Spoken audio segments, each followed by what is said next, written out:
What can't you believe? What sounds weird?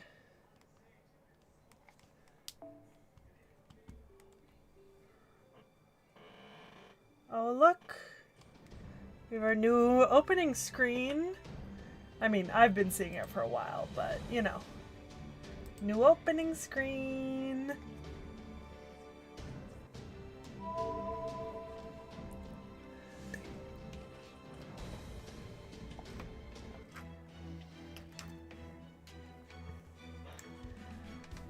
I don't know about what, guys. I don't. Hi, everybody. How you doing? I don't know what everyone's getting their minds blown about. Oh, the final chapter. Yeah, no. No spoilers here. I don't get to read it yet. I have to wait. I have to wait so long. Yeah, I saw Britomart is on Banner. I'm not going to be rolling on Britomart, but, you know. It's cute that it is. Do my free friend point summon. I gotta turn the sound up a little, just because I don't know if it was coming through.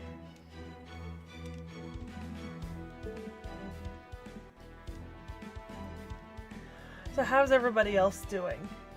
As you all know, Knick Knack is on vacation for the year officially, so he won't be back to stream this week or next week.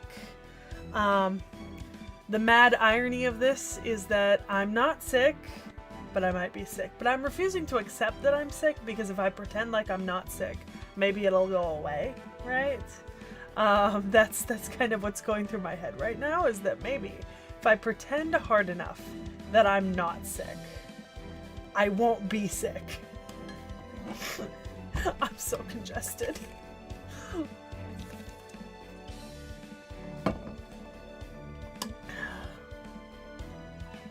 But yeah, and then I'm absolutely seething at the fact that I cannot actually play the Nemo event at all.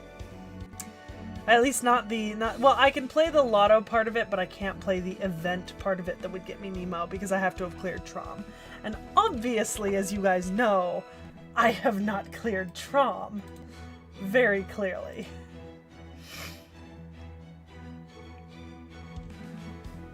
See, I feel like that would be more amazing to me, Federico, if I didn't watch and read One Piece.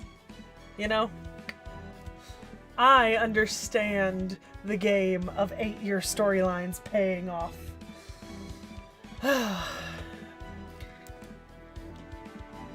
And I'm a big fan of that.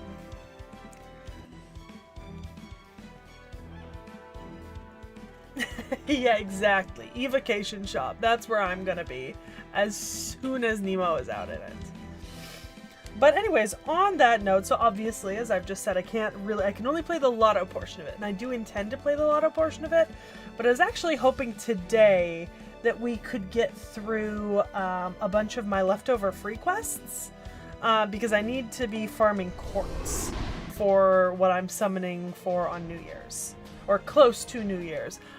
Depending on when the raid ups go live, you'll see me like pop on to stream at a time, because I think I'm going to have a GSSR to do, the Skahakskadi Ejvathama banner, and then with all hope and dream, if I were to get Ejvathama or Skahakskadi without losing all my quartz, there should also be a Durga banner, and the Nemo banner is going to last a while, regular Nemo, and I could go for a Durga or a Nemo, to be honest. Like, pretty happily. So... braining. But it'd be nice to get through a bunch of these free quests and get the quartz for them. And then the lotto I am going to be playing. I haven't started yet because so it opened, what, like Friday morning-ish for us. And I was busy Friday until stream, and then I streamed, and then usually after I stream I kind of get off the computer for a couple hours and go to bed. And then Saturday, Saturday was 2 days ago? Saturday was 2 days ago. I was doing something. Oh yeah, I streamed with Knick-Knack. And then Sunday I was busy. And then today, obviously, I've been out and about. We had to do some holiday shopping and stuff. By the way, happy holidays, everyone. I don't know what anyone celebrates, whether it's Christmas or Hanukkah or the solstice or anything, but, you know, happy holidays. And the New Year's coming up, obviously. Alright. You want a Lancer Servant? Oh, shit. I didn't take a look at what team I had up. Oh yeah, it's not quite Christmas yet. It's the 22nd for me, so, you know. But I won't be streaming again till after Christmas, so. Oh. Yeah, I maybe should have checked my team before I clicked into that. Because that's certainly a choice for a combination.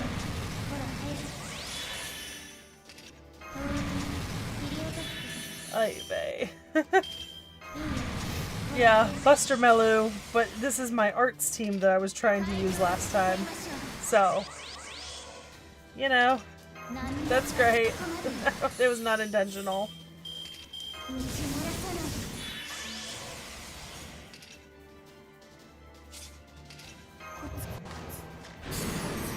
Not intentional at all.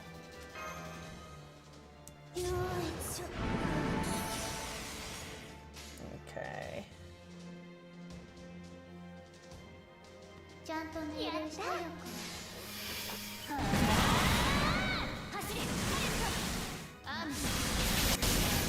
I don't think this is gonna go well, I'm gonna be honest. I really don't. I fucked up. I fucked up early. Oh man. But yeah, I don't know. I'll probably spend the next couple of days. My plan, I'm starting a small pet sitting job this week, so my plan is to kind of put my hero up on the TV, and then just watch my way through my hero while grinding out FGO. I need to get all my free quests done. I need to get all my rank ups done. I need to get all the things that can give me quartz done. That's the goal. And then beyond that, it'll just kind of depend on how much I can play of the lotto, I think. But I gotta get all my free quests done first. I am gonna stream FGO, like, just grinding again on Saturday as well, in the afternoon to evening. Not sure for how long at that time. I should be done with all of my free quests and rank ups by then, though. So it'll just be lotto grinding, trying to get, like, statues and mats and stuff. Because honestly, I just need to try to buy out, like, the entire mats shop, if that's possible. I mean, it's a lotto event, I know it is, but I mean, like, for me, in terms of, like, the time I'm willing to invest. Because the other thing is, like, there is an element here of, like, oh my god, you know, I can't spend 15 hours a day on it, you know? Or at least I'm not able to easily. Hi, Nutty! How you doing? I don't think this is gonna go well. Well, it's not a good team, but it's not the worst team. I've put together worse. Of course, it was always an accident. This is ridiculous. This is the stupidest team.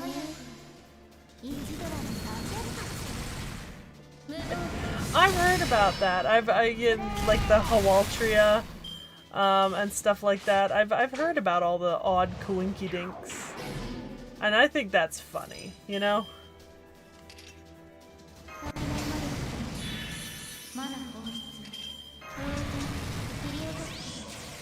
Hi Freshard, how you doing? We accidentally put a Buster Lancer Melu on my arts team. I wasn't paying attention when I clicked the button. It's okay.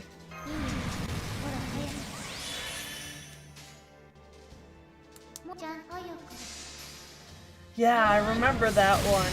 Yeah. I think it's funny whenever that happens IRL, like when a game or a TV series like predicts that something is gonna happen before it does. Sleep deprived because of FGO or sleep deprived because of other purposes? Yikes. Ugh. Oh, does the 90++ unlock soon or something? I'm assuming that's what you're talking about, the 90++ unlocking. Okay.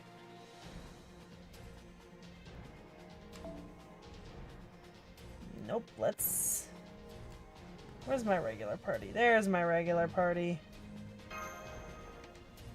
Okay.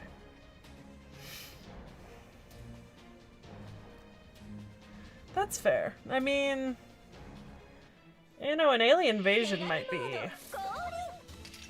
not terrible.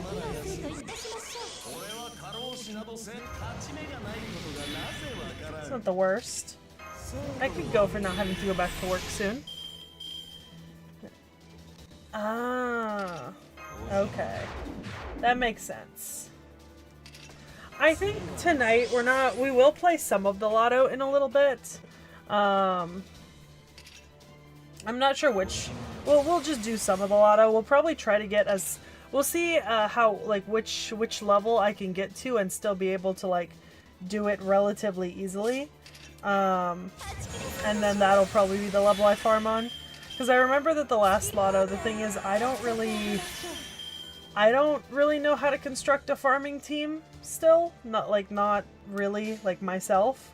Wait, is Enuma Elish a multi-target? Hold on. All servants, okay. Then I can use Enuma Elish. Last time I did farming, I think I could only really farm on the 90 node. Like, when I got to the 90+ and the 90++, like, it wasn't cost effective for me. Because, like, I could win them, but I had to take, like, a very specific borrowed servant, and it would sometimes take me up to, like, 34 turns to beat them. And it's just, like, I could do one of those in an hour, but I could run the 90 mission, like, 3 times in an hour, you know? So... I may not be able to farm at the highest level, but I might be farming at a slightly lower level. Is the thought process. So long as I can actively do a little bit of farming and try to buy out certain things in the shop, that would be good for me. Statues especially, statues and mats, those are like my top priority. Everything else is kind of like, ah, well, if I could get anything else, that would be nice, but those things. That's fair side. The problem is I don't necessarily have a lot of supports, and the supports I do have, I don't always know how to use them.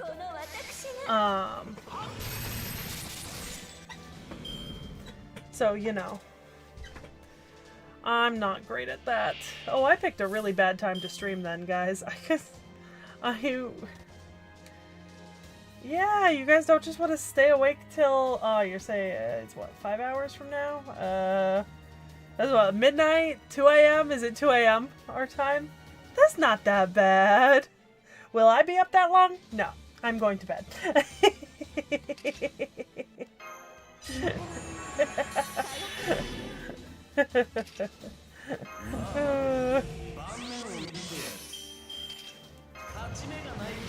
Oh yeah, you're on your up time.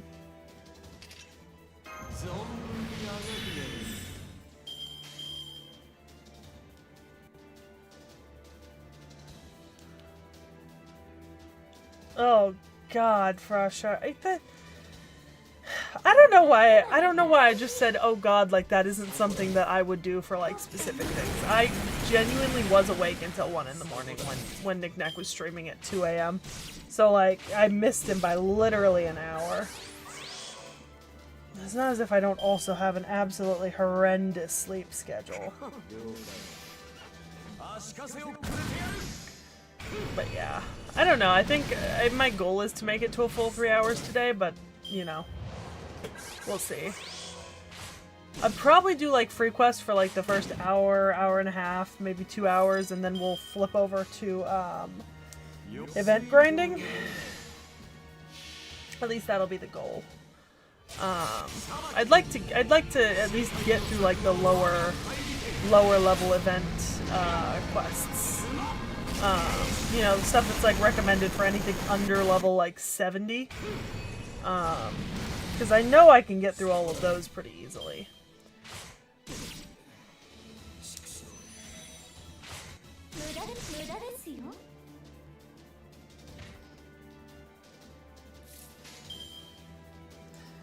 If I actually had a farming setup, this would not be so painful, but I am just suffering dealing with these free quests.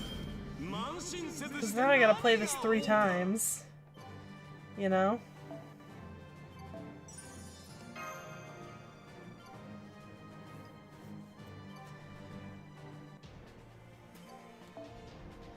I wish there was an easier way to do the free quests. God, do I wish. Okay, we're still on archers. I'll take a bow banshee. It's been a while since I used a bow. Yeah, I mean 1-2 AM is not an ideal unlock condition, especially if you want to get to it before anyone else does and before you could possibly see spoilers. Because like I get like it's like waking up in the morning to spoilers would be like absolutely awful, you know? Like fuck that shit.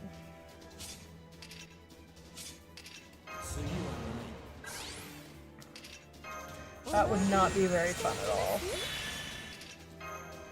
Never had that happen to me, but I can imagine it wouldn't be super fun.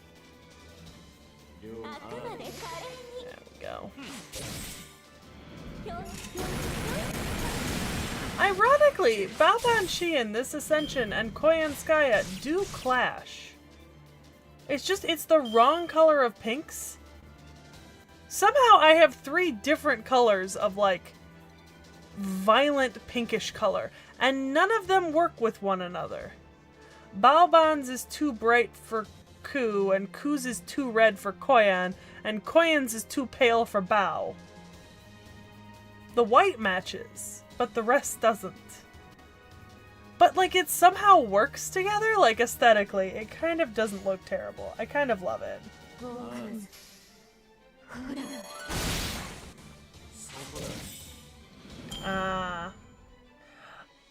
And you wanna get in on the raids early? Like I don't know how the raids work, guys. Can somebody like explain? So from what I understand about the raids, right? It's not that the boss has like 300 quadrillion HP, right? But it's like the boss needs to be beaten a certain amount of times. So like what's like the reward system on there? Are you getting like specific rewards for like beating it multiple? Like I don't get it. Partially because I didn't participate in the raids for the recent event. So I don't really understand. Yeah, but like, do you get a special reward for helping chip the boss's HP down? Or like...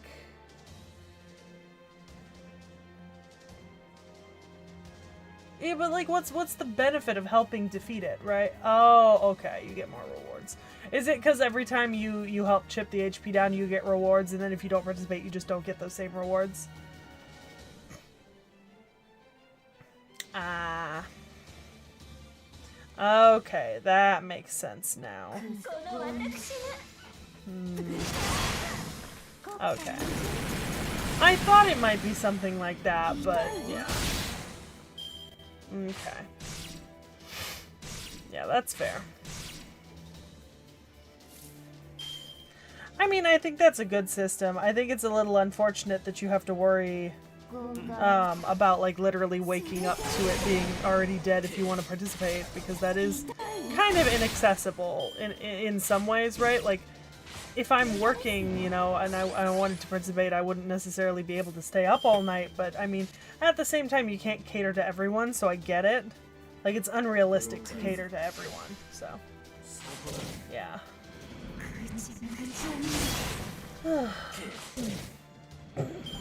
Interesting. I didn't know you could max out QP. What's the upper limit on that? Is it like... I have no clue. I don't even know what my QP is on at this point.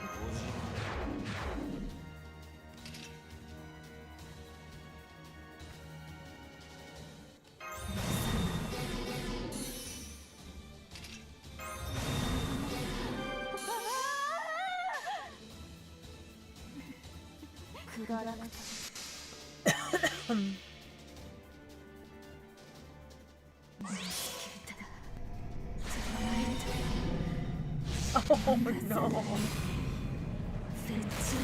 I can't imagine like how annoying that would be.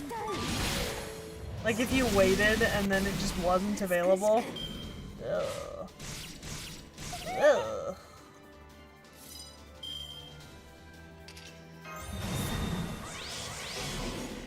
Oh.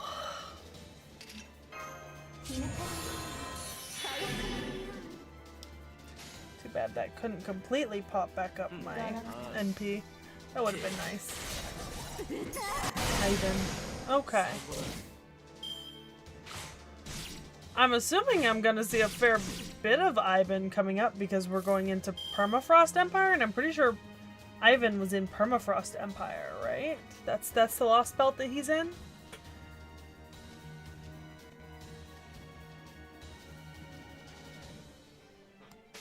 I could be wrong about that, though. It's been a while since we did Ivan's video.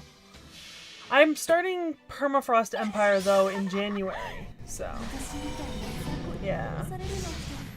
Yeah, I think... I vaguely remember the storyline of Anastasia Permafrost Empire. I don't remember Gothardamarung if we ever talked about it, and that'll be what I do after, but I'm reading Permafrost Empire on stream, I'm not reading Gothardamarung on stream.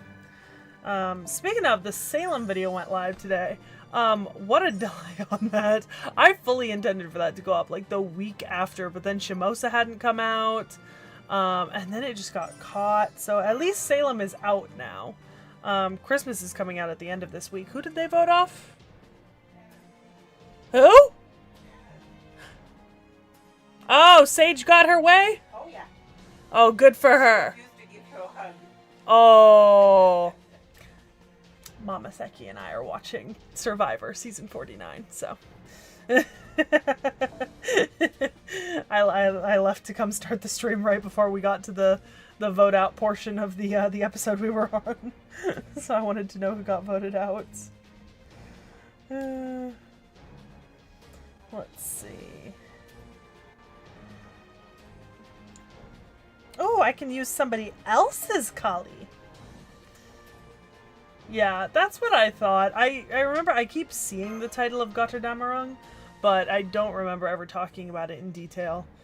There are like some that I see them a lot when we're on the wikis and I'm like scrolling and stuff, and I'm like, oh, okay, there was just a lot of servants in there, like obviously, or there's a few servants that show up constantly, which is why I recognize some of the ones like Heian Kyo and Gothardamarung, even though we haven't really talked about them a whole lot.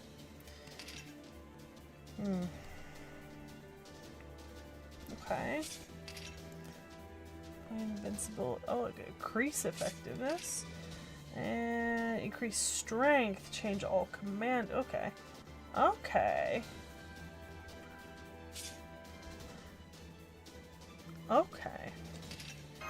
Interesting collection of stuff. Ah, okay. That makes sense. Yeah, oh, you know what? I remember us talking about it during the Skahak Skadi portion of the Ku Skahak video. I remember that now. That tracks.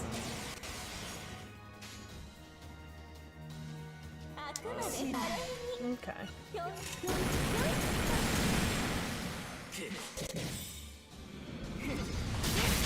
Oh, okay. She hits hard. Okay. Good to know.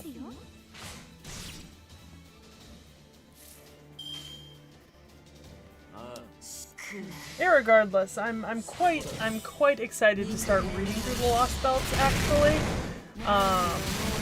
Just because I feel like I've actually heard a lot about them, and some of them do actually sound really interesting. So I'm excited to get to reading them, like genuinely.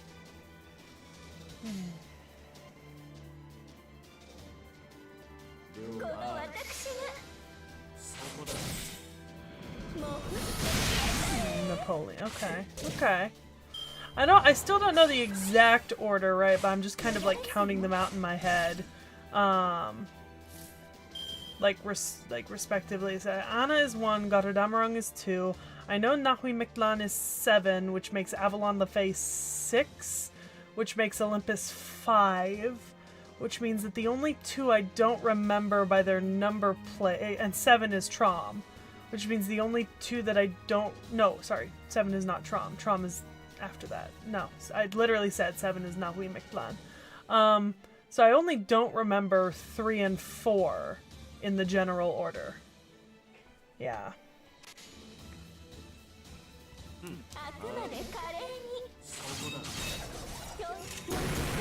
Okay, Trom is 6.5 inch. Okay. Did Trom come out before Nahui Mictlan? Okay.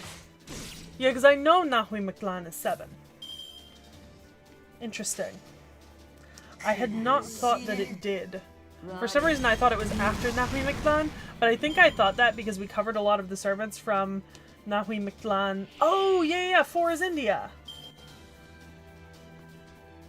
4 is Yuga Kshetra. That was it.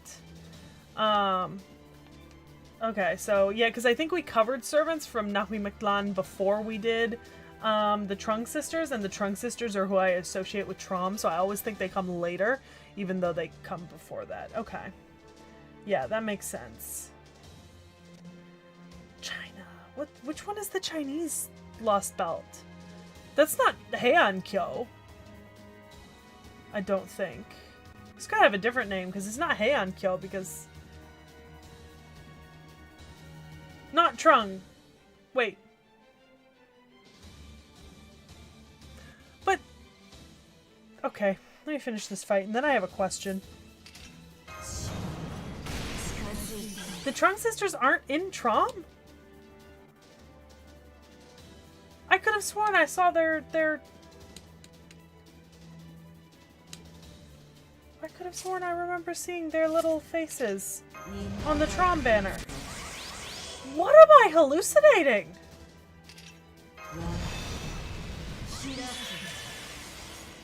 Oh my Jesus fucking Christ. I'm hallucinating apparently.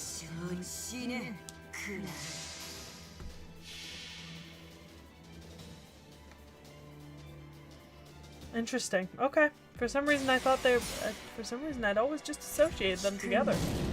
Okay. Damn. Alright. Which one is the Chinese lost belt? That's the one where...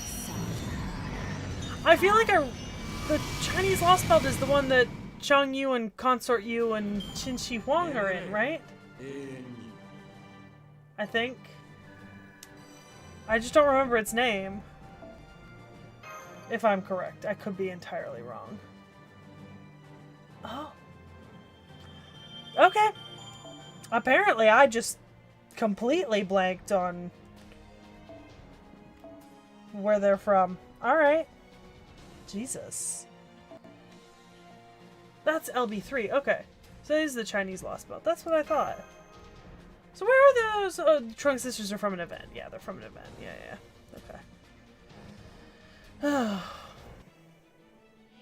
Oh, yeah. Okay. Come on, driver.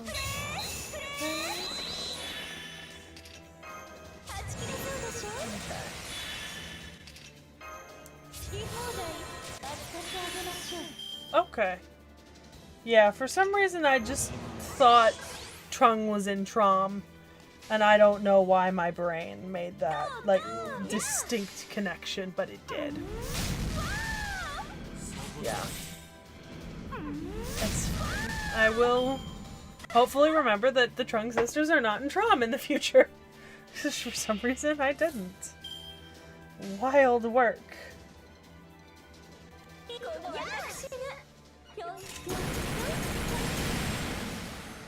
It might be, yeah. It might be.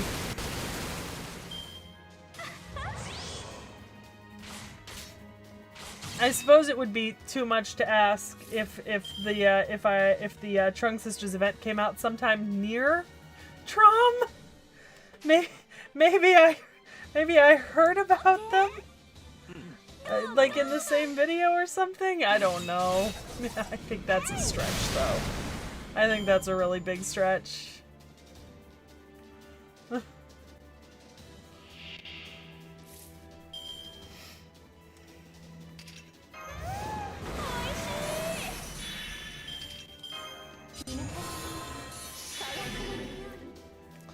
Okay.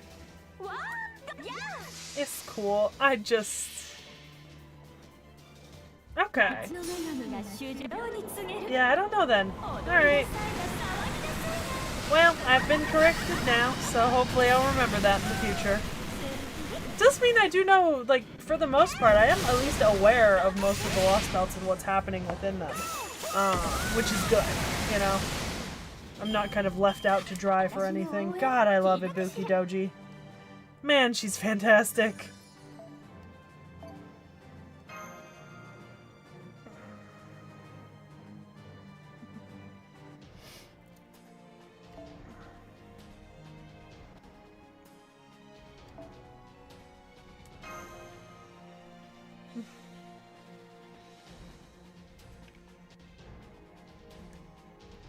And then I know that at least 6 and 7 and maybe 5 all at least originally released in 2 to 3 different drops, but are all part of like one chapter now. So, like one chapter each.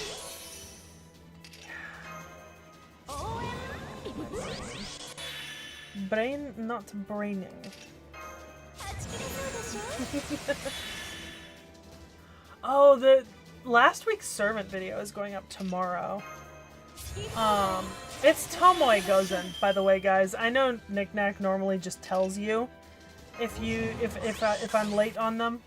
So I'll go ahead and do that here. It is Tomoe. So like y'all were like trying to figure out the connection when we said that that Tomoe and Suzuka, because I originally thought they were going to be in the same video because they were both Gozens, and then they weren't. So, you know, it wasn't the best hint. I think a lot of people thought it was going to be someone else, but it is going to be Tomoe Gozen and then a little bit on her husband. Yeah. It's a video I really enjoyed recording, so. And then I think Tomoe Gozen, and then you guys have to wait until the very end of the year for the next servant. And a lot of you already know who it is, because we were not very subtle about it. But yeah. I'm very excited for the last video, the last react of the year. Because it was definitely an absolute winner in filming, you know? And a beast in length. So that'll be a lot of fun. Let's see.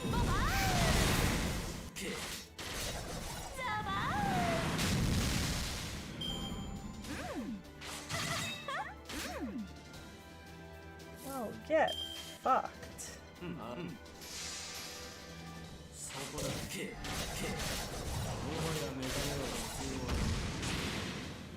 Oh, nice! I did hit a login. I did hit a login bonus recently, so that was nice for me as well.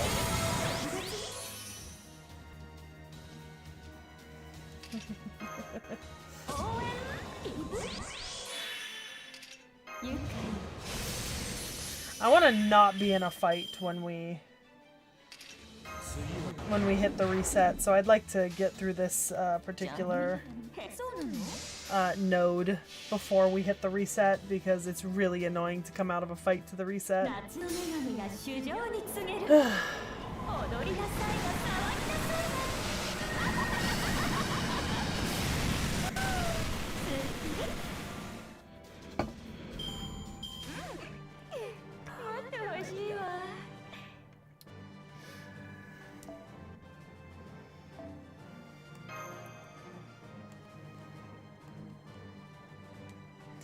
I was hoping to get some of these like free quests and stuff done much earlier.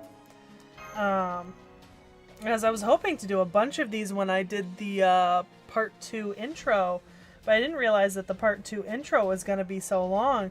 I think I've used the same Ibuki Doji in 3 different outfits now. That's fine. I love her.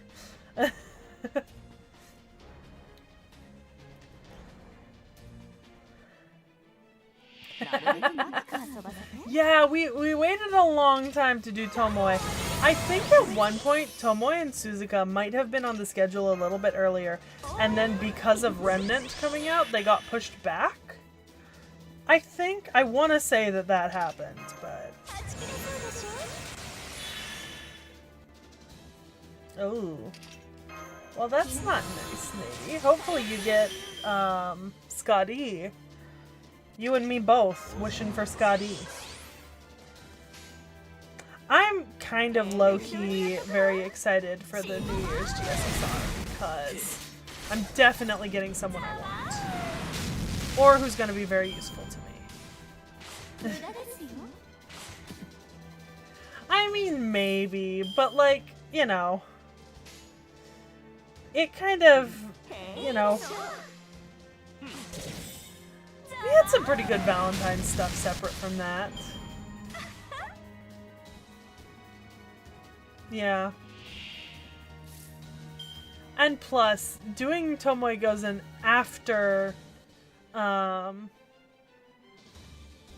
Shimosa actually makes a lot of sense now. Like, I feel like that was actually quite a good choice, to be honest.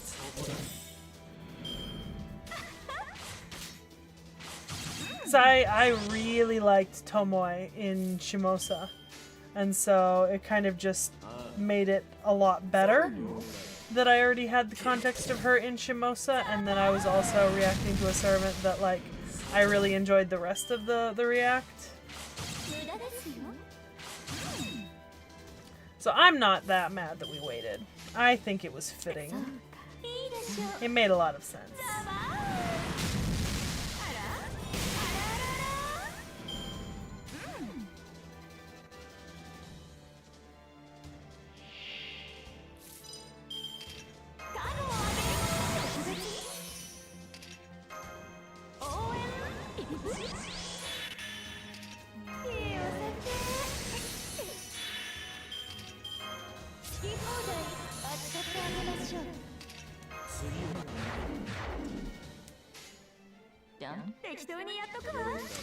There we go.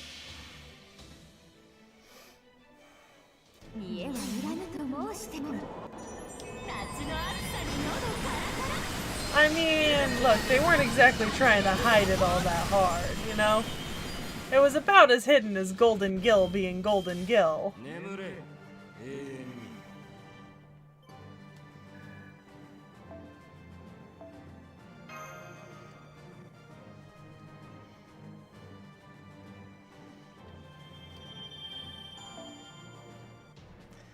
Collect some rewards.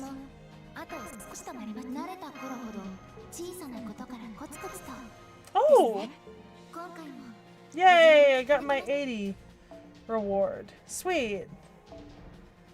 Okay. I'm gonna bump up my Eternal Ice stock. Sweet.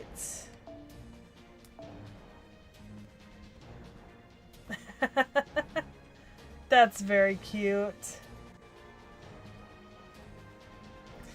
Oh man, Arc Rogue is really going for this Osaka Behime assassin. I don't like using assassins though.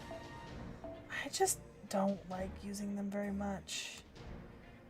I think we're just gonna spam this Ibuki Doji until it doesn't work anymore.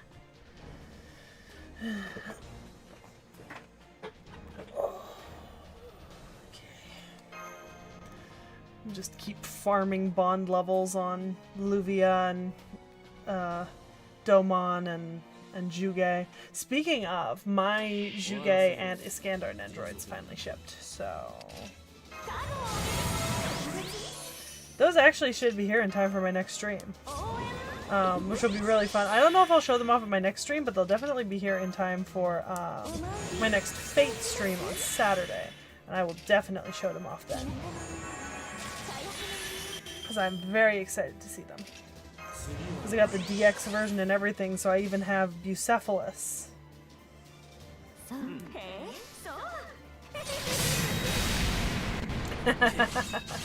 Yeah, we're still missing some servants, which is good for us. We've got another full year worth of characters.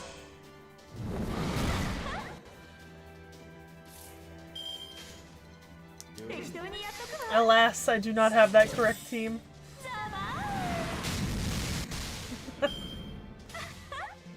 I'm just playing hit them really hard and hope they die. It's my favorite game. Just hit very hard and hope they die very quickly.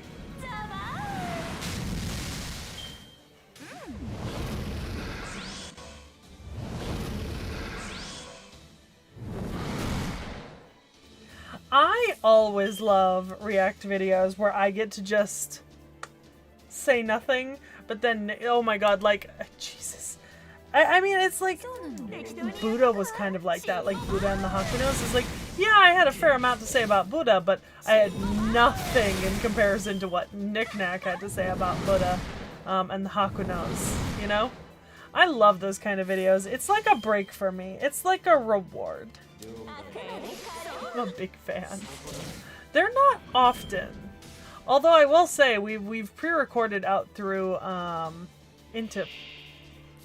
what are we out through right now? Are we out into February?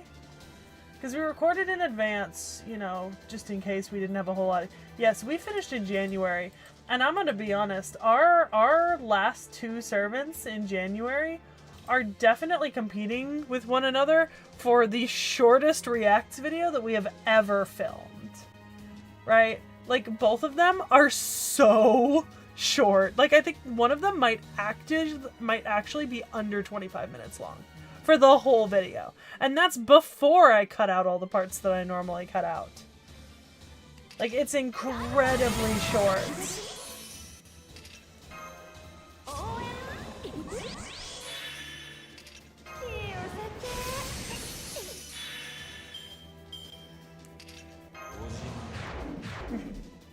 But I think both of them I have very little for, so like, you know, January's been a bit of a short month for videos, you know, in terms of how long they're taking us. And then that'll change, because we do have a couple very big videos coming in next year, but, you know.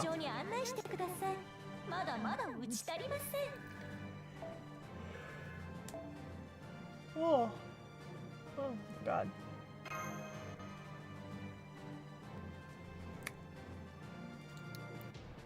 Okay.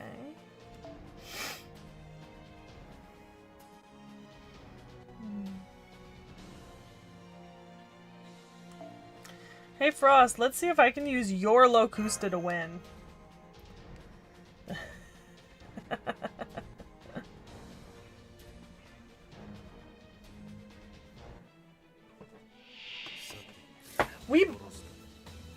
Yeah, that's very little. That's very little. I don't think we've technically done. Well, no, we did do our first servant in January. I couldn't even really go to like their page. I had to go to other people's pages that talked about them. Yeah, and even then was only mentions. So like, it was rough. And I mean, there weren't even like. Normally, I go to Wikipedia so I can look at the references, right? Like, I go to Wikipedia because Wikipedia will give me the academic journal sightings and, like, book links to where I need to go look, right? Like, which articles do I need to find free? Which books do I need to find free? Like, etc., right? Nada. Nothing. It was rough. Let's see. Yeah, I know updates is gonna be awful. I know. I'm so aware. I'm so aware of how bad it's gonna be.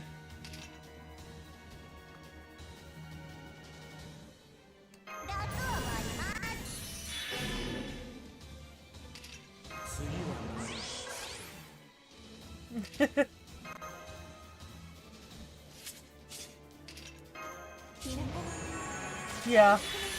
It's always rough when a page is that light, because it's like, then you gotta start looking other places, and it's not always super easy to find other places, especially when you're working with material, like, especially, like, Asian servants, right? When you're working with material that has to be translated into English, a lot of the times the only people who are translating it are, like, scholars of that work, and so you can have a very limited library, right? Or like limited availability of stuff that's been translated because you don't have access to it, or people just haven't published it publicly, which is unfortunate.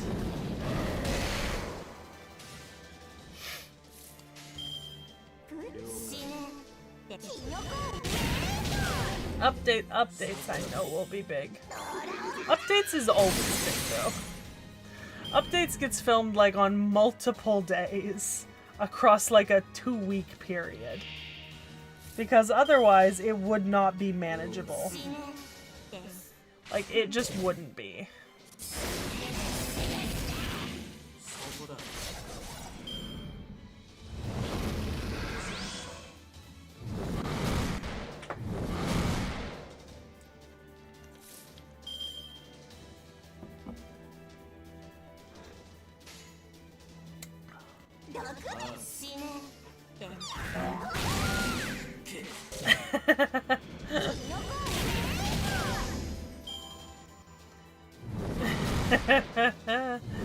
Yikes.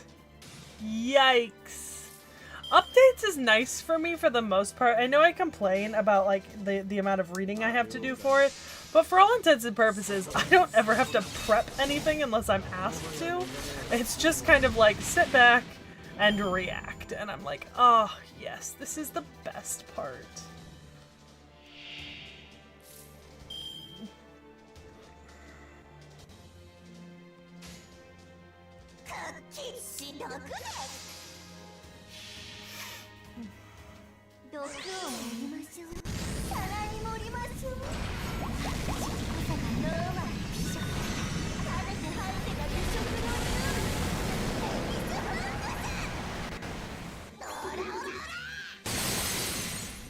Yuck.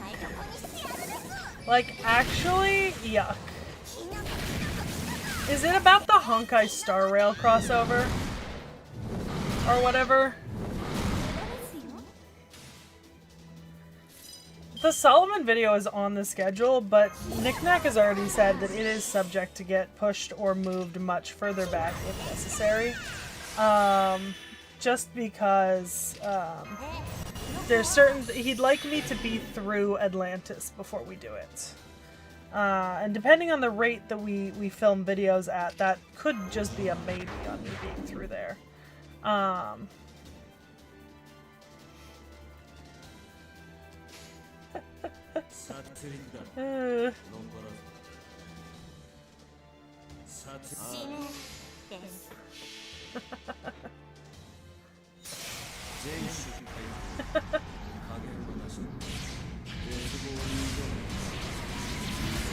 I'm excited to do the Solomon video, but I also don't necessarily want to rush it and do it before I'm prepared. Like, if there's some sort of, like, big story spoilers or something that we can avoid me having to, like, hear about from the video, right? I would prefer to wait.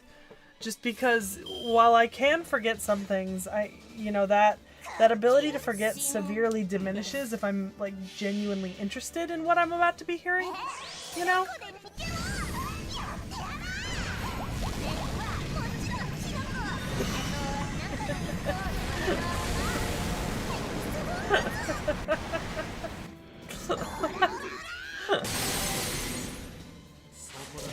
This sounds like what I did for Dante's Inferno in high school, Frost Shard.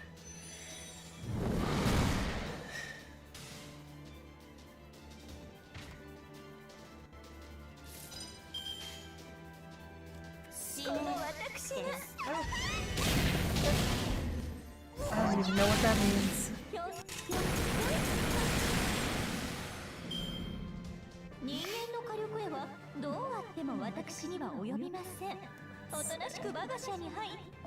Okay.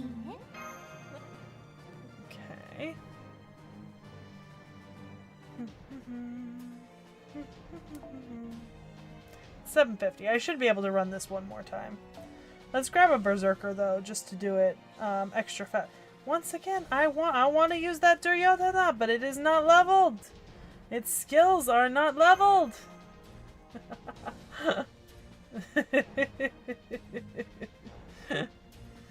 I know CEs are always the worst, just because there can be so many of them that we gotta go through. I'm sure Nick Knack will appreciate the music theory research. He's into that kind of thing. The lotto? No, I mentioned earlier, we're gonna do some of it tonight. Because I can't do the actual event, I can only do the lotto. But I also need to finish all these free quests for quartz, so. We're gonna work on it a little bit later. That was annoying.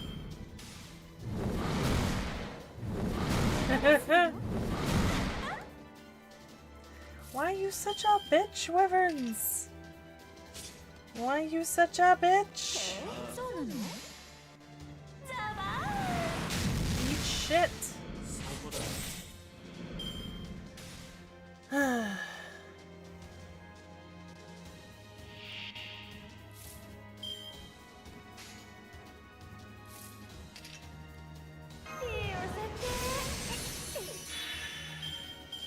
Yep, I know. But right now we're finishing the stuff from part 1. And then after we finish the part 1 free quests, I'll do the Epic of Remnant ones. I do them in order. It's easier for me to keep track of them that way and make sure that I get them all done. You bitch! I was relying on her.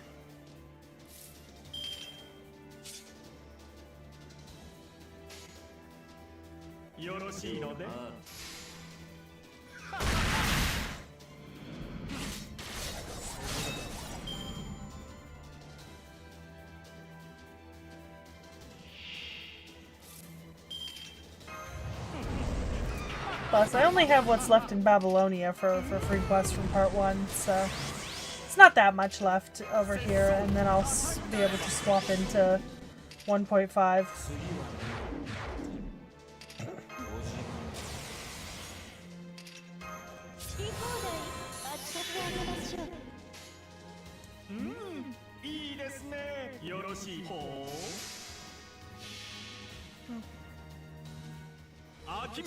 I want my free quartz.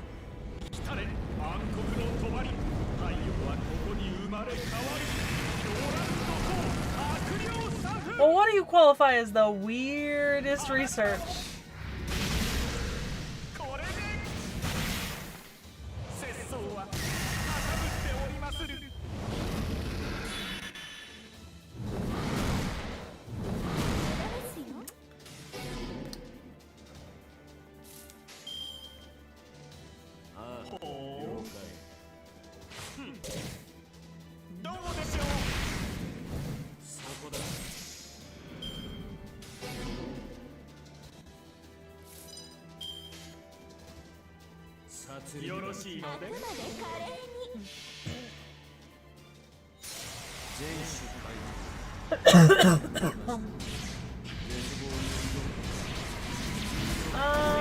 Yes. The answer to that is, like, incredibly yes. Dante Alighieri, Asclepius, we're revisiting the Ioniae Hetairoi. I'm actually quite excited to do Tutankhamun, obviously. And then there's a couple of other servants that I'm interested in doing, like Konstantinos. Let's see. Yeah, Konstantinos, Tlaloc, and Tenochtitlan will be really fun, I think. Let me take a look at the list. Yeah. Those are the ones I'm the most excited for, I think. Yeah.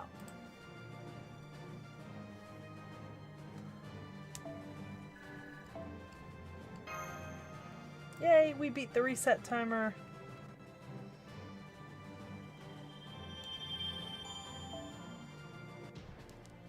Okay.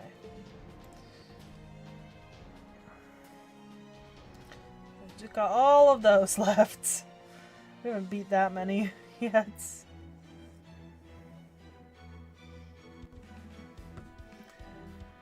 Oh, sit here for a second. I just want to wait for the reset. If I start any new quests right now, I'm gonna be in the middle of them when the reset happens, and then it's gonna fuck me up on the way back. So, you know.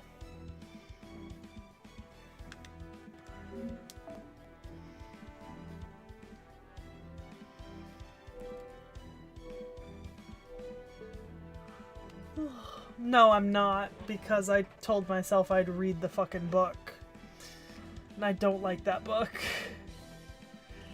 I don't want to read it, and I'm going to, because I said I would, but... Ugh. I'm not excited.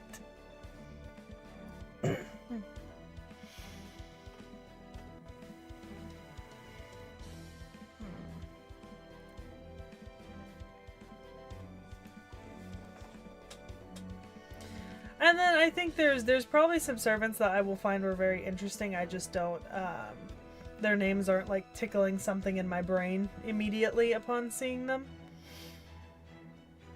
Yeah.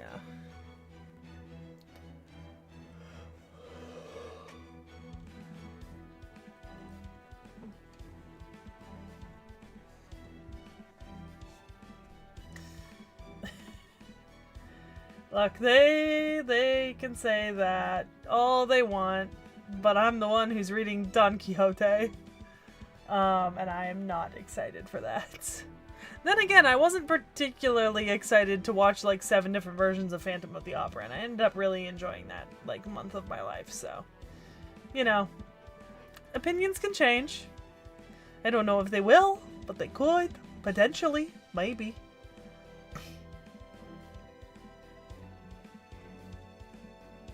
Yeah, I mean, with any servant that I've only met in a react so far, it's always kind of like a 50-50 on whether that will be my genuine thought about them or not once I get to the chapter that they're featured in and like the actual storyline. Because I feel like the story did a lot for like some servants, you know? Whereas like I didn't necessarily care all that much about Avenger of Shinjuku until I played Shinjuku, right? Like I didn't really care for Jalter and Salter until I played Shinjuku, and I'm like, oh, this is really great. I love these servants, especially together in their interactions, you know? So it's definitely a case of, like, I have actively changed my opinion on servants as I've come across them in story, because it's sort of very hard to get, like, an actual opinion on their personality, just having, like, Knick-Knack tell me like a vague listing of like what they did in story and like what they were created based on, and then just reading voice lines. Because to be honest, a lot of the voice lines refer to things that I don't really know about. So it's not super helpful for me, right? When trying to kind of think about what the character is like, you know? As opposed to just seeing their design.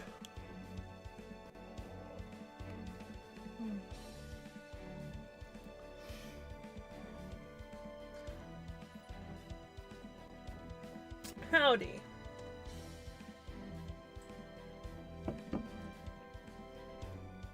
Okay. 1 minute to reset, guys.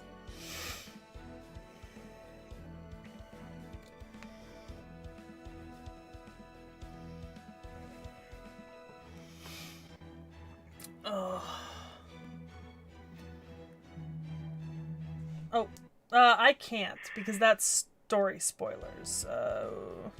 It's not gonna play, right? No, it's not. Yeah, I don't check JP, and we don't talk about JP spoilers in chat, at least for me. Knick-Knack deals with them, and there's a chat in the Discord for them, but I don't.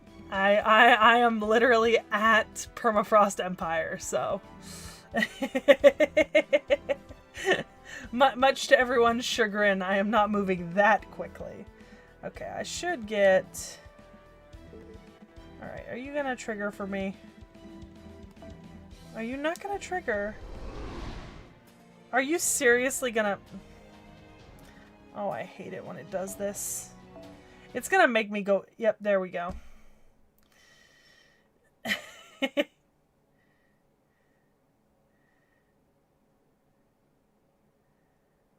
Oh, Knick-Knack told me there was something like that that just appeared.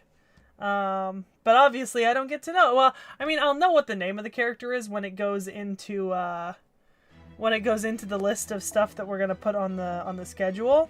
But I only ever know the name of the character in advance, so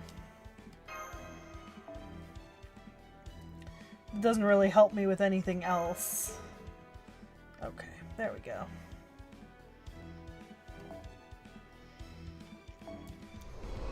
I've got enough quests in Babylonia to actually make it to my next 10 courts for 10 free quests.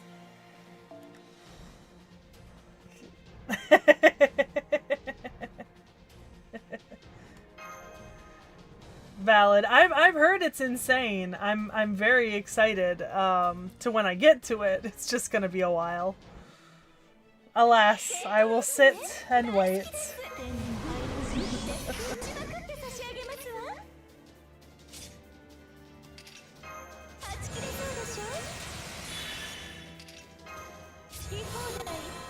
I don't even know who the Grandcaster is that I remember. I can't remember if Knick-Knack told me who it was. I know we had a bunch of possibilities, like people who could be the Grandcaster, but I don't remember if he actually told me who it was. Because, you know, if it was someone we already met or not. Because sometimes it is, and they're not that different, so I'm allowed to know. But not always. It just depends. If they come with, like, a special form or something, then I tend to not get to know about them until updates, because then it's like, look at this new thing that we got, enjoy it, and I'm like, oh, that's cool. You know. Or like we you know, when we did Indra, because Indra was topical to the video that we were doing.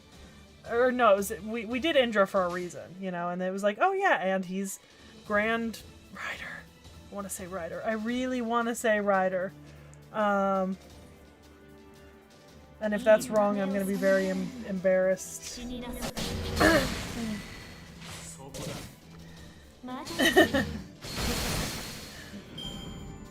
Huh. Lancer, that was it. Okay. Yeah.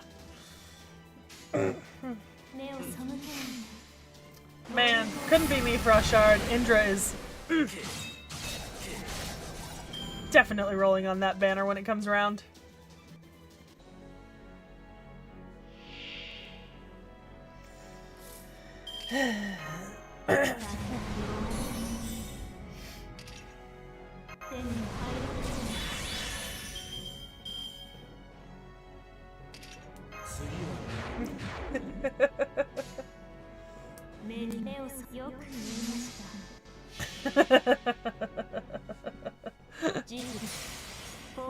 I mean, you know, I am a simp at heart. I do think Grand Lancer should always have been Cucullin, but you know.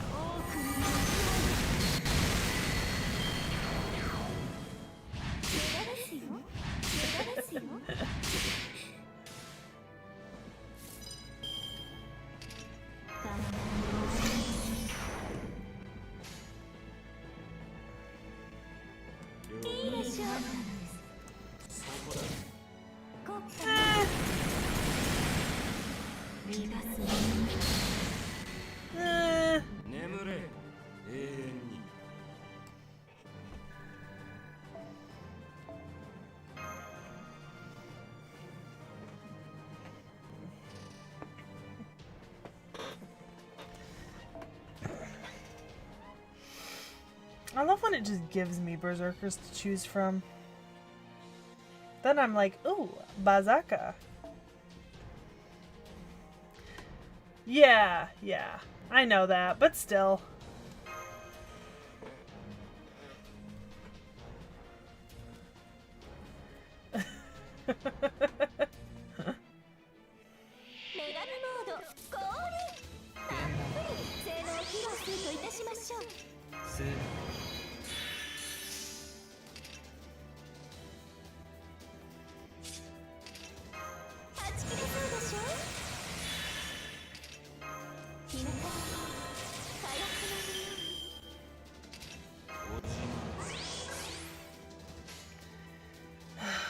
Man, I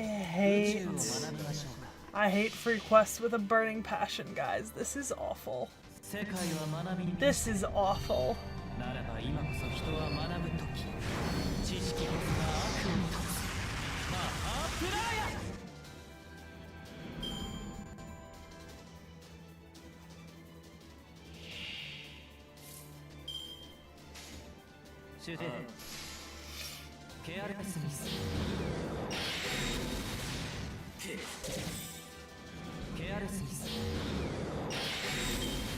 I mean, I fully believe Gilgamesh would do that. He's the type. But, like, it's kind of endearing. He's a bit of an ass, but we love it, you know?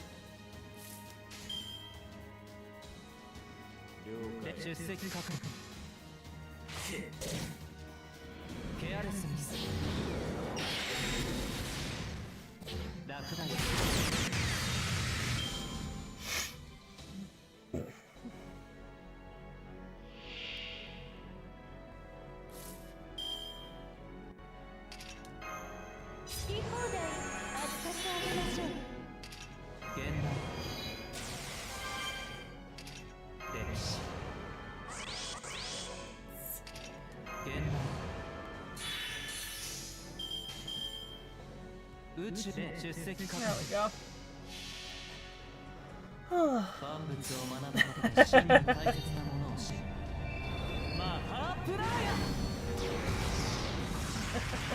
Yeah, Tacos, that really is how it is. It really is. It's just me suffering for hours.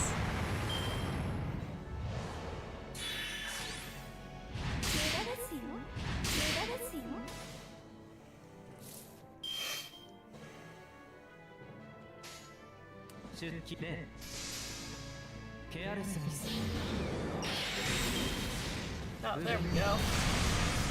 Finally. It's done. I think I still have to play this node one more time.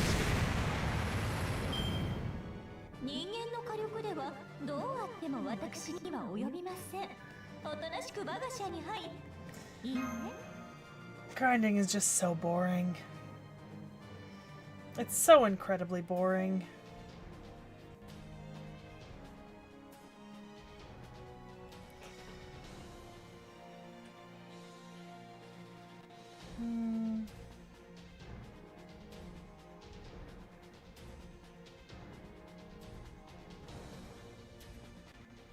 Let's see.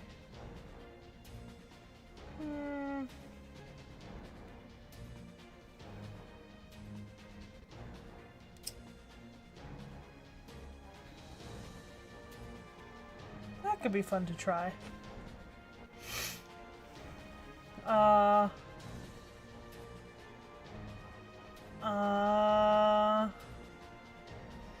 If we've covered them in a video, I likely know, but I know that the duels have been kind of like more recently coming out, and they haven't been around like forever, so I know Indra, I know Gilgamesh. I don't know if I remember any of the others by name. So yeah. Yeah, I definitely don't know them all, but we'll get to them when we either cover the Servant or when Knick-Knack decides that we're gonna... Well, I mean, it's Naked Gil. It's Naked Gil!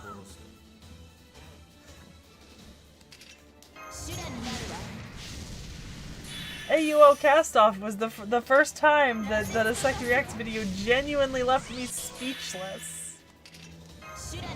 Like, just fully incapable of communicating my thoughts.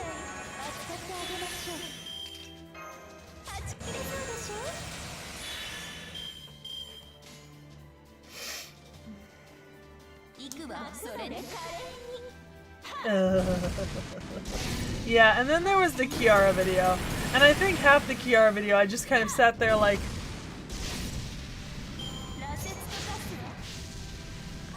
It was not a vibe. It was not a vibe. Did not approve. 0 out of 10.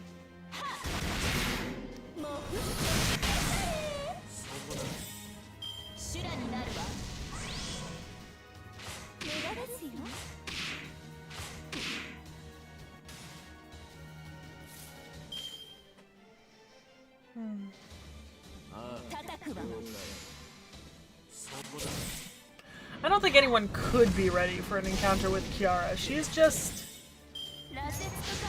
I don't know. I don't know.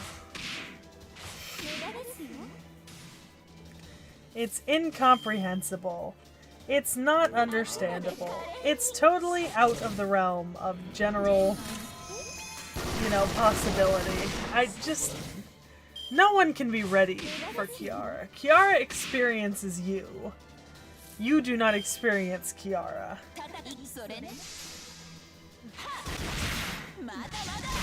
Not like the Kiara video. That was so fucking weird. I like that she just kicked the boar. That was great.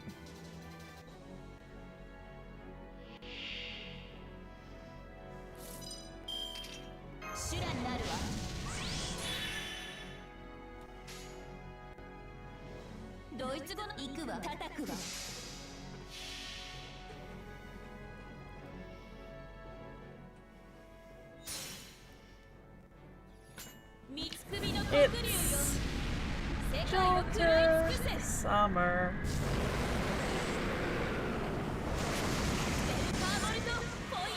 So it's Bikini Jolter, really, is what it is. I don't know, it's sometimes that's just like the way that like...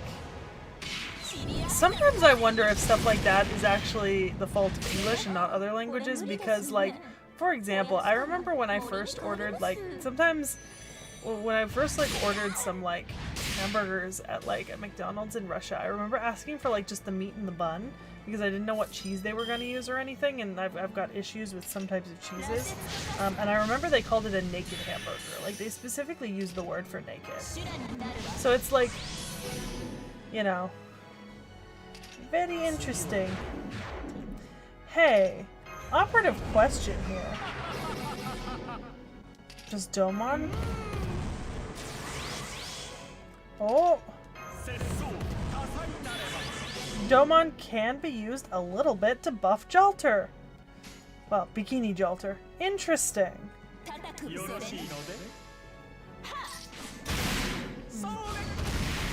Ah.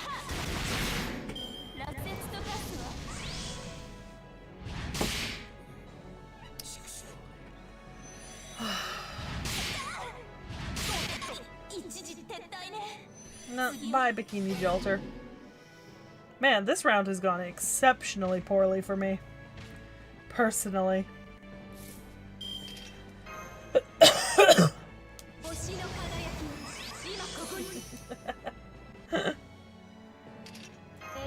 Oh, that makes sense. So the chaotic applied, but not the part that was evil.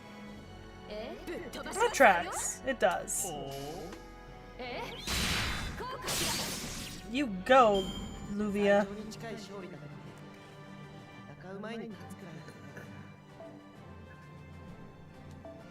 Hello. Oh man, I am suffering.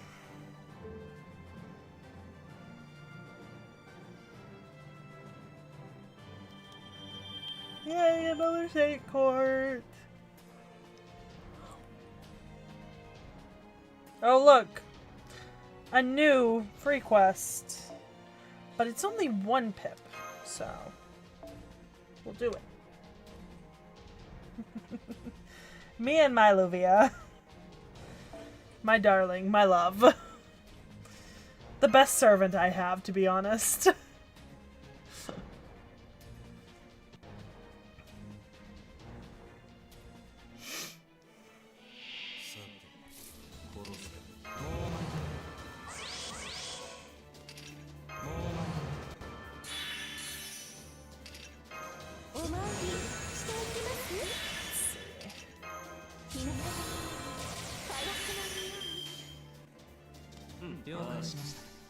Okay.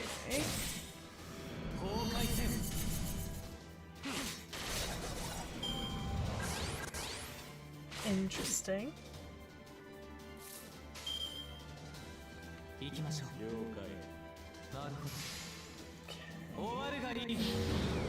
Oh, yeah. Okay, that makes sense. Yeah, that makes sense then.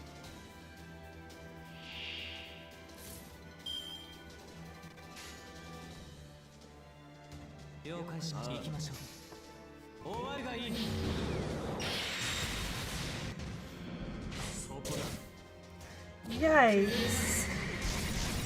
That's a little horrifying considering how long it's gonna sit before getting put out. Yep, yep. I knew it was chaotic and evil because I think I get one of them for Koyan and one of them for Ku, but I think neither one of them is both chaotic and evil.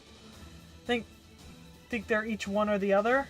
Ku might be chaotic and evil, but I don't think Koyan is.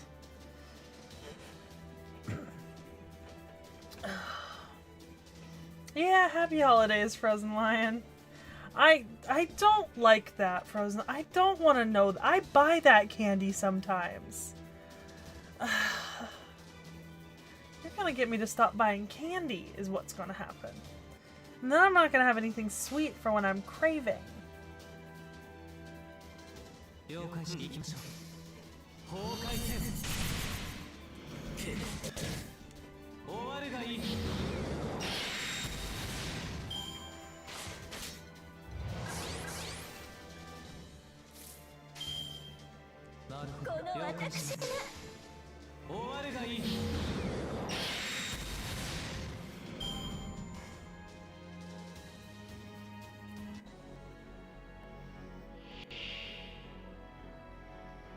Oh, look! It's our friend!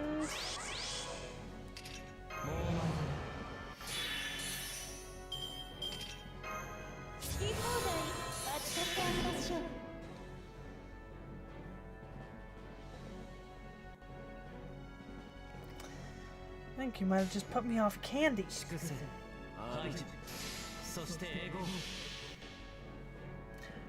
Gee, Frost Shard, I wonder if that's significant to anything, you know? I wonder if perhaps that means something.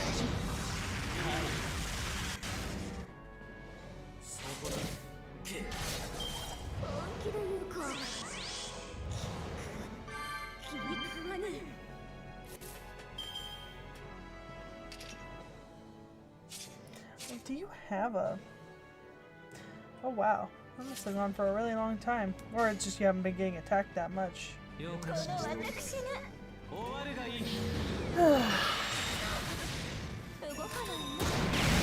Exactly. If evil, why hot? If chaotic, why attractive?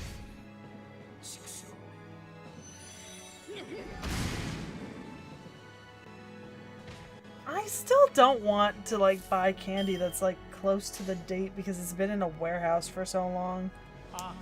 That feels like that's like... I don't like that. My brain doesn't like that. I mean, it's not like I'm gonna stop buying candy, but like... I'm a firm believer in the fact that I really actually don't think that expiration dates are... You know, that for stuff like candy, if it doesn't have like milk in it or anything that's gonna like actively go moldy or start like trying to murder you, it's fine. Like I've had like Jolly Ranchers that are like 5 years past expiration and they didn't do anything to me.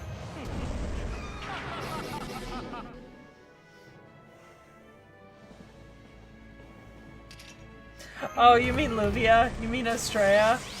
Yeah, well that's different. Estrella is Estrella. She's perfect.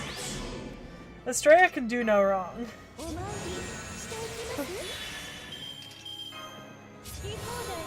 Estrella could fix me, Frost.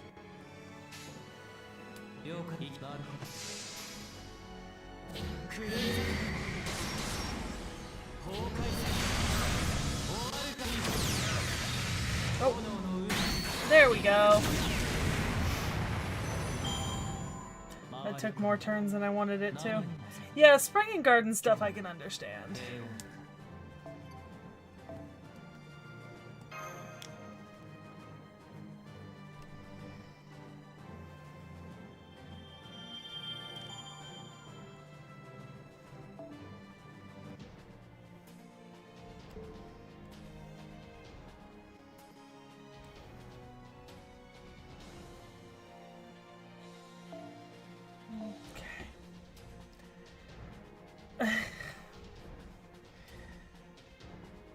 Oh, it's gonna make casters. Okay. Interesting. I think I will just skip back over to Berserkers, though, if we're looking at casters. And we'll just hit them really hard. Good night. Good luck.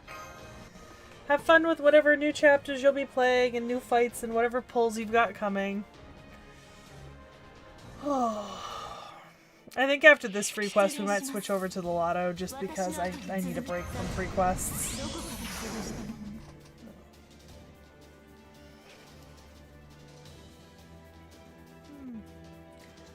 Okay, yeah, there's a lot of lawful good characters I like, but I bet there's a lot of chaotic evil characters I like.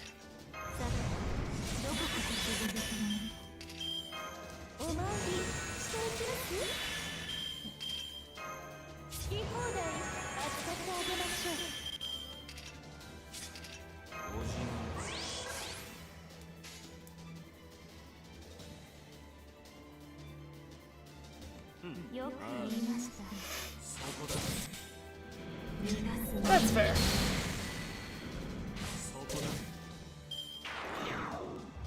That's so annoying. Hate it when I don't hit that last thing out of the park. It's like, why even try?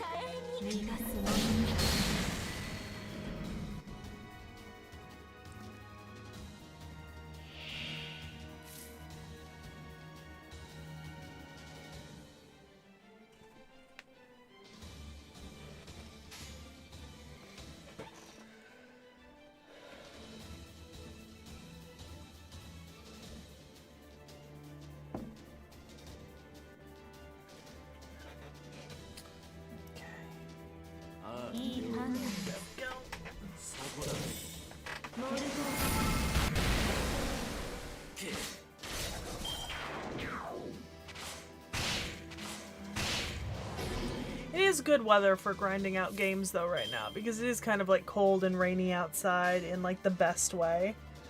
So it's like, I'm totally okay just staying inside and chilling.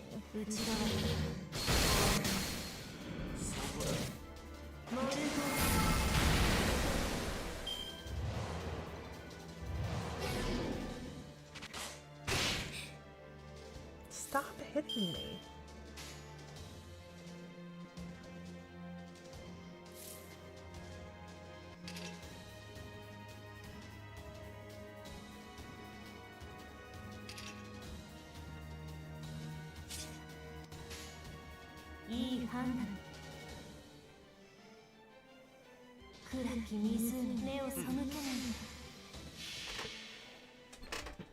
Should have used it earlier.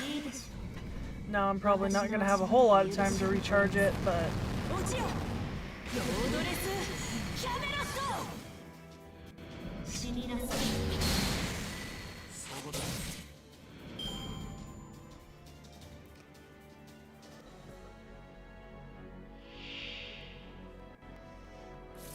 I feel if nothing else, most like...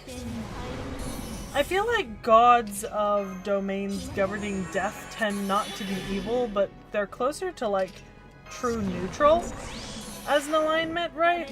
And when I say like domains in like around and surrounding death, because like for example, like Hades is not the god of death, right? That's Thanatos. Hades is the god of the underworld, right?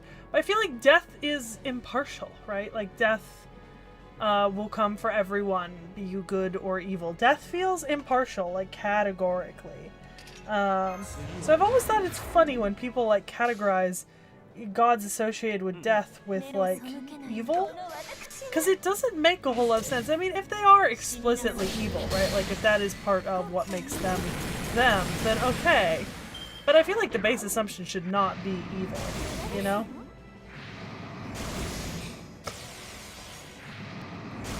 Suck a dick, you goddamn ghost. About to curb stomp you.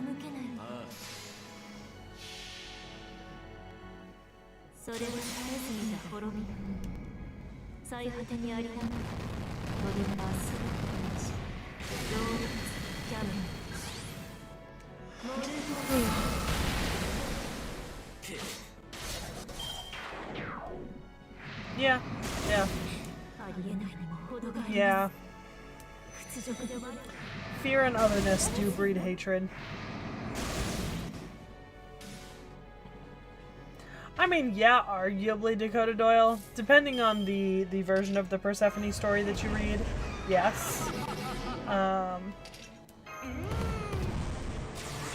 I always think the another funny thing is trying to kind of align our moral judgments and compasses to, like, you know, for example, the ancient Greek gods, right? Because, like, the Greeks didn't look to their gods to be paragons of virtue that mortal men should imitate, right? The gods were literally considered above morality and ethics, right? Like, human morals and ethics just didn't apply to the gods, so they couldn't be judged on those scales. It didn't matter if a god, like, had a child with a woman who was already married, right? A god cannot be judged like a human man. A human man who had a child with a wife, with someone else's wife, would be judged, but a god wouldn't, right? So it's so funny that we try to rationalize it now, like we go back and we judge them now, which is not a bad thing. I mean, you should always be critical and kind of think morally and ethically, but it is really funny, I think.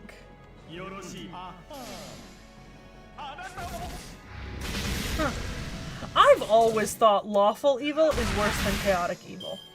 I know that the alignment chart would put would make you think differently, but no.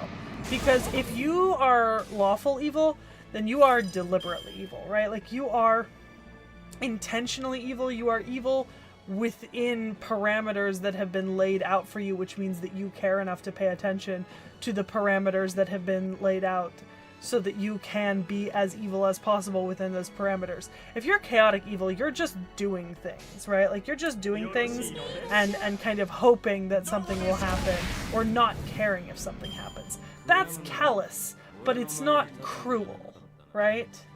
Exactly. Like, if you're lawful evil, you are maliciously evil. You are cruel. If you are mindlessly evil, right? If you're chaotic evil, you're callously cruel, right? Like, you're just not caring so much how it affects other people. Or it doesn't matter to you, right?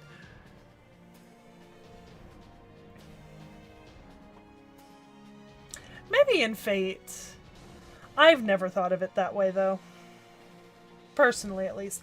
But I also think that the alignment charts are a bit of, like, a weird thing, you know? Because, like, nothing fits, like, perfectly into the categories of, like, alignment charts. I always think it's so funny to see people do, like, oh, watch me put, like, a bunch of MCU characters in an alignment chart, and then they do that, and then 7 different people in the comments create their own, and they're all different, and they start arguing. And it's because you can't, right? Like, the alignment charts don't really work on that level, per se, as easily as we want to think that they do, right? Like, one of the things, I run a lot of D&D games, and I tell my players, they're like, what about alignment? And I'm like, don't even worry about alignment, right? Like, here's the thing, unless I can trust that you're going to play your character in a way that is valued to an alignment and not be sidetracked or distracted by something in the game, and have that alignment actually mean something to you and the rest of the party, I don't see a point in it, right? Like, because to me, they're kind of limitations as opposed to anything else, right? Because you say, oh, I want my character to be, like, chaotic evil. Well, then you're constantly overthinking, is what I'm doing chaotic evil, or does it not fit that, or oh, am I being too nice, etc.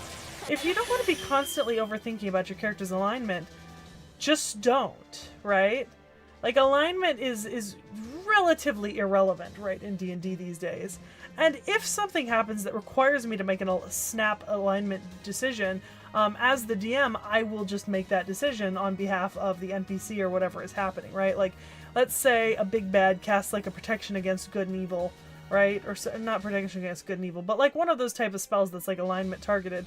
What I would often rule it as is, I'm not going to look at the alignment you put down on your sheets. I'm going to consider, like, in a second or two, the actions that your party has taken up to this point in the context of the world, and then I'm going to decide if you're, you know, neutral, chaotic, lawful, evil, etc.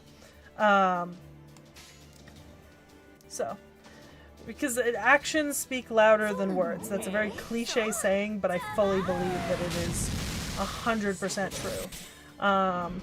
Like I had a character who was like, oh, I really want to play like a lawful evil character, right?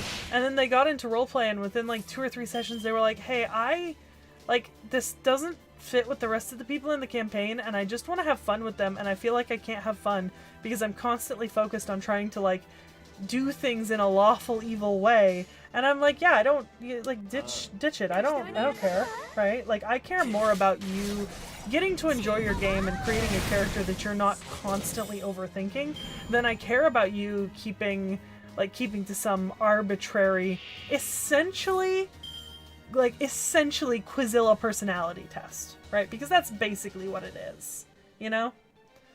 And I think that there are absolutely ways you can include stuff like that in a campaign and make it incredibly impactful.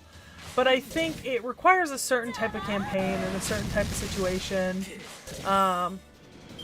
So it's just not something that I really care all that much about, per se, you know? I also find that the people have a tendency to kind of... They've seen all those, like, alignment charts made of, like, characters from various TV shows, and because of what they think about the characters that were put in certain places, they come to your table with a preconceived, like, idea of what these alignments mean and how they need to act, and sometimes they might be like, ooh, well, I saw that, like, you know, Tony Stark was, like, chaotic good, so I want to act like Tony Stark or something. You know, like, I'm just giving example off the top of my head.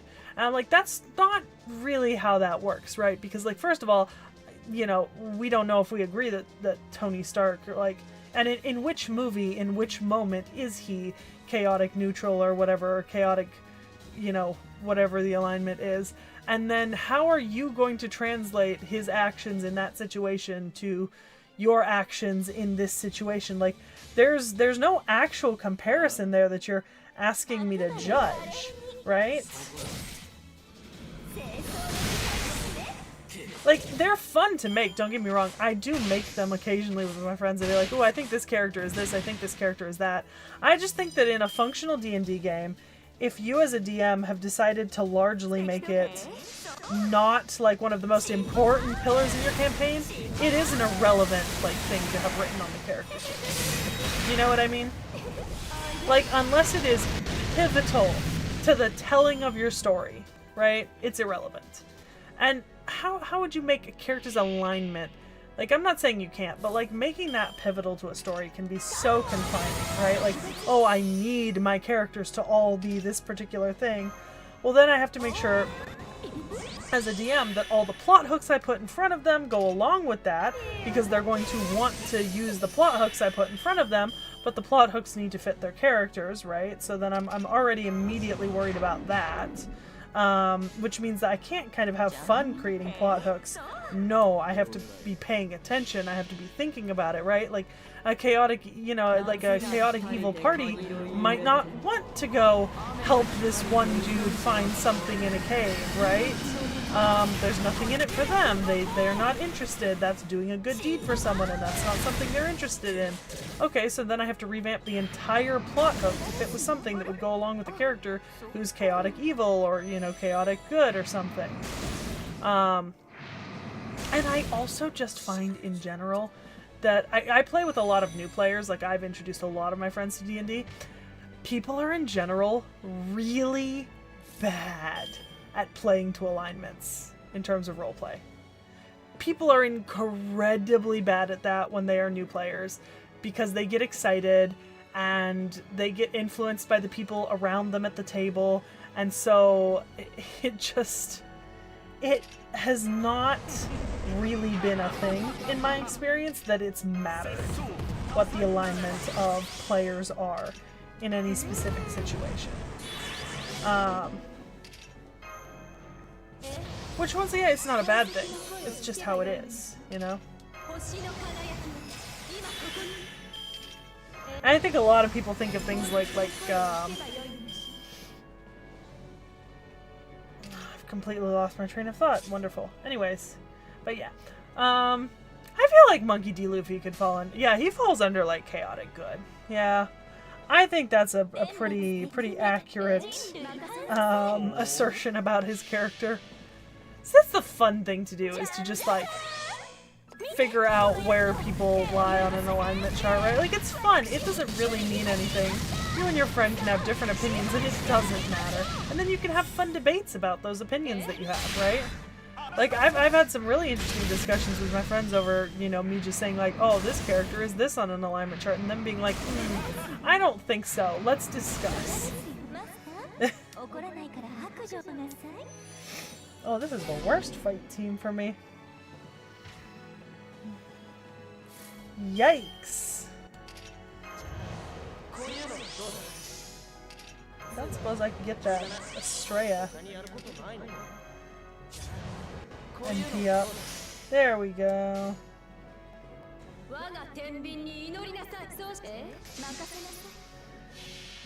Yeah. I haven't looked at the Path of the Celestial Warlock because I look at things as is necessary for the players I'm running for, and I am not a spellcaster, so I look at those things when I need to. I have opinions on fighters, I have opinions on barbarians, I have opinions on paladins. I have very few opinions on the spellcasting classes other than not for me. I also don't think that necessarily any particular oath or path necessitates a specific type of alignment, right? I think a really good example of that is if you look at the Oathbreaker Paladin in Baldur's Gate 3 and how they portrayed it. Because the Oathbreaker Paladin, spoilers for Baldur's Gate 3, but the Oathbreaker Paladin who shows up, right, when you break your oath, you can ask him about his story and how he became the first Oathbreaker Knight. And he became the first Oathbreaker Knight by betraying his king after his king ordered him to slaughter thousands, right? Like, he betrayed his king because he felt like some ethical obligation to not enact that atrocity, right? I can't be mad at that. That's not, to me, that doesn't feel evil, right? That doesn't feel quantifiable on like a good to evil spectrum per se, because it's not neutral. It's not necessarily good because you're still committing betrayal, right? And obviously you served under these king's laws for years and years and never questioned him, but it also doesn't feel evil, right? Like, that's the conundrum that I have with the alignment chart. I really don't feel like it has nuance to it. It's fine if you're looking to make a very one-note character, but it's very hard to use when you want your character to actually have depth and agency inside of a story.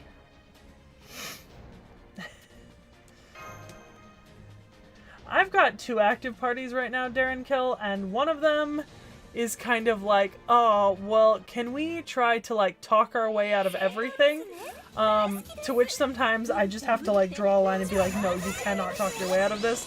And then my other party is like, fight, fight, fight, fight! We need EXP! We need EXP! Like, I've got one player who literally sometimes is just like, but guys, the EXP! And I'm like, Ixnay on the EXP-A! Your character is not sitting down there in the ooze caverns going, guys, we need to fight more monsters for the EXP. No. No.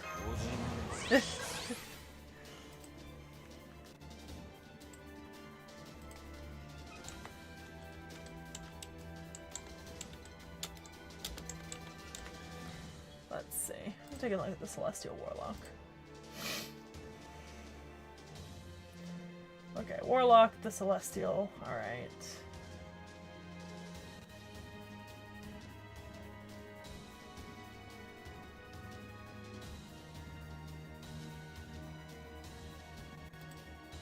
Have you...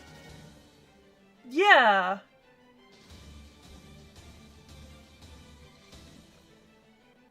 Oh, sorry, yeah, Dakota Doyle. Celestial Warlock. Yeah, I just looked it up. Beings of the upper planes. I mean...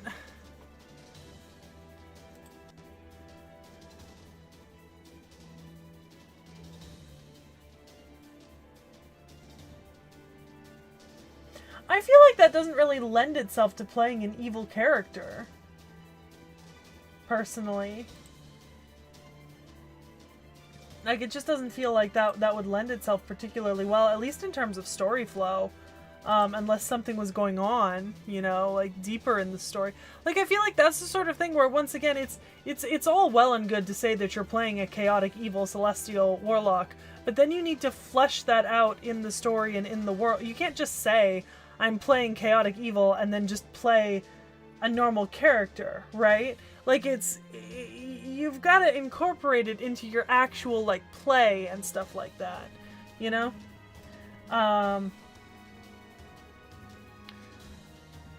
But, I mean, once again, like, if we say it's like a penitent warlock, right, that implies that perhaps the warlock did evil in the past, right? Are we then establishing that alignments can never change?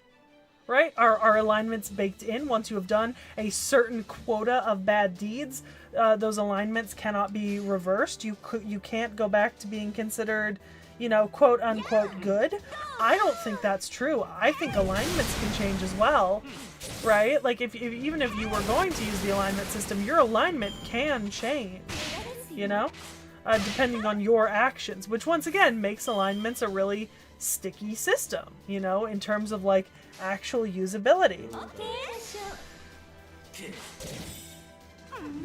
I mean, okay, the pact is punishment, but, you know, is the warlock actively trying to fight the pact?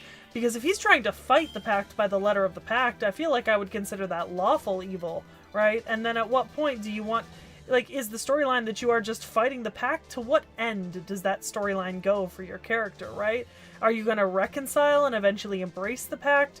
Is the pact going to break at some point and then you're just going to go back to doing evil things? And if so, what was the point, right? Like, what's the overarching thing here that you're aiming for with your character? Like, what do you actually want to be dealing with in the story as like an individual per se? Let's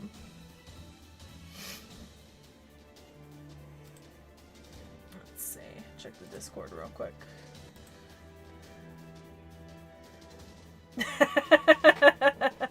That's actually really funny. I was watching one of the life series because some of the Hermitcraft SMP members are in them.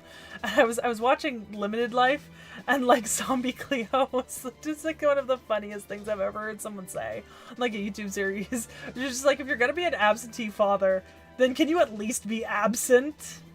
You know? Which is really funny that I thought that was one of her funniest quotes, because there's another part in the series, in one of the other series, where she's just like, you could do me a favor and die.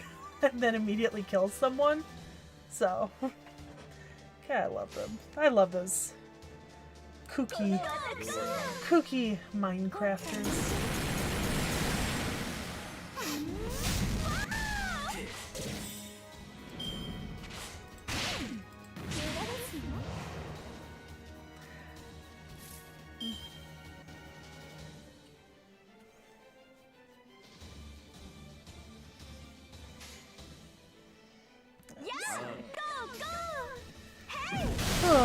But yeah, D&D can be interesting, I think. Oh yeah, I wanted to address the milestone versus EXP.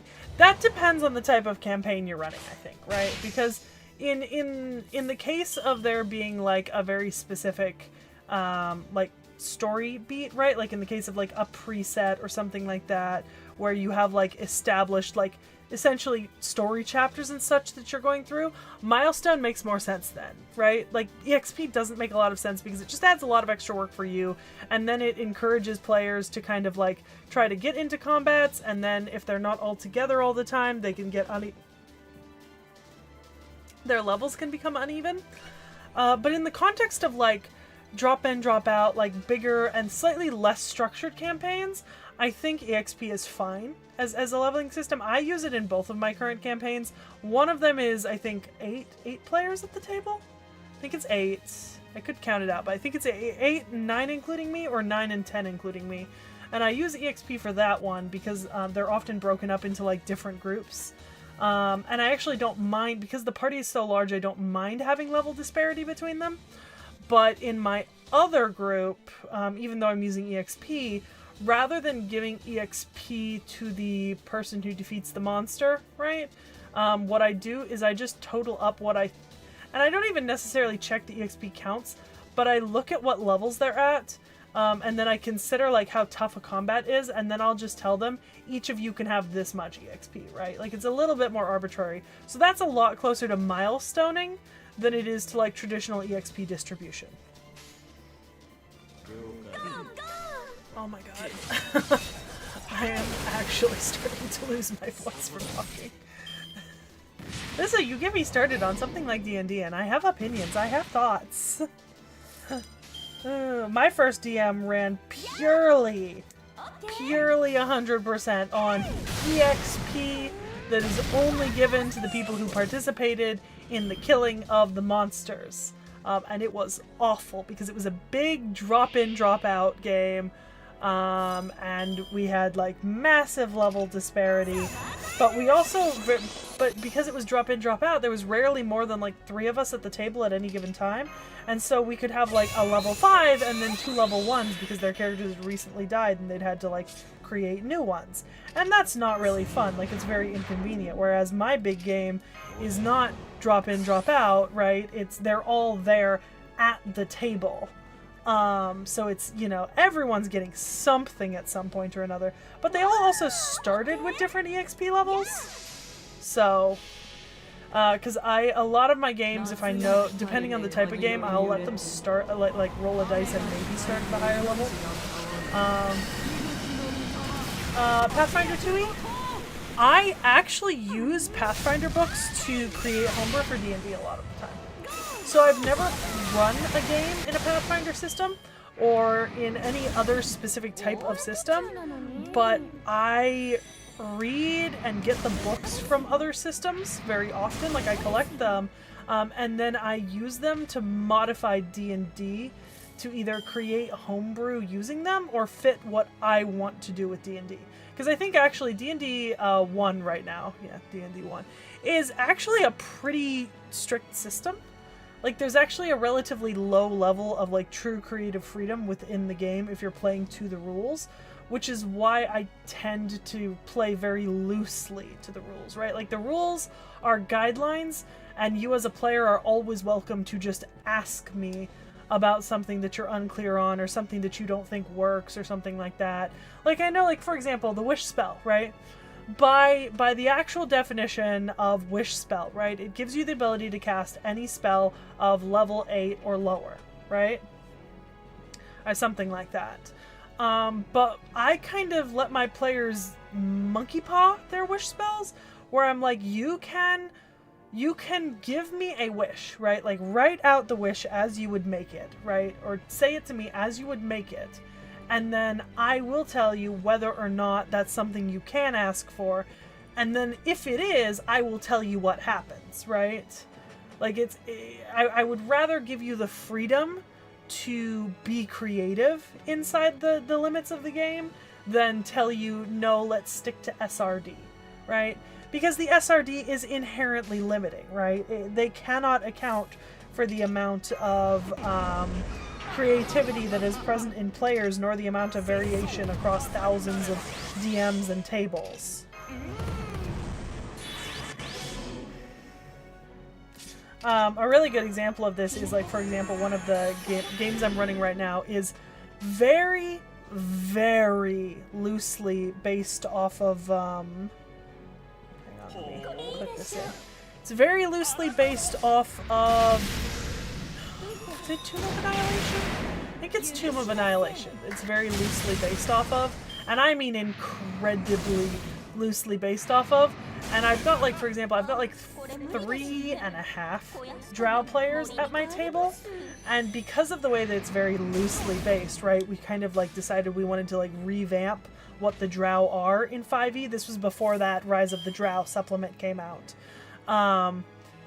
And we wanted to kind of recreate both orc and drow society, because I had like 4 orc players and 3.5 drow players. And so my drow players all got together and they basically started writing up a complete like ethnography basically of like how drow society works, pulling fairly really strongly in like the technical bits from actual SRD and lore, but then fleshing out like courting customs and like holidays and societal structure in like much more detail so that they could have interpersonal discussions with one another and have all this lore and info behind them. That's not accurate to the SRD, but it's accurate to what they wanted their characters to be like and the way that they wanted to play the game with one another. And the same thing with my orc group, right? Like we made an orc document to talk about like how orcs behave, how orcs act, because we're going to retcon the orcs into like their own separate set, like civilization that has been developing, right? Like, which is really fun in the context of this game that I'm running that's loosely based on Tomb of Annihilation. I think it's Tomb of Annihilation. I think I'm wrong about that. It's one of the presets I'm using as like a very loose base. But it means that like sometimes we get like these really fun moments where like right now they're in Menzoberranzan, right?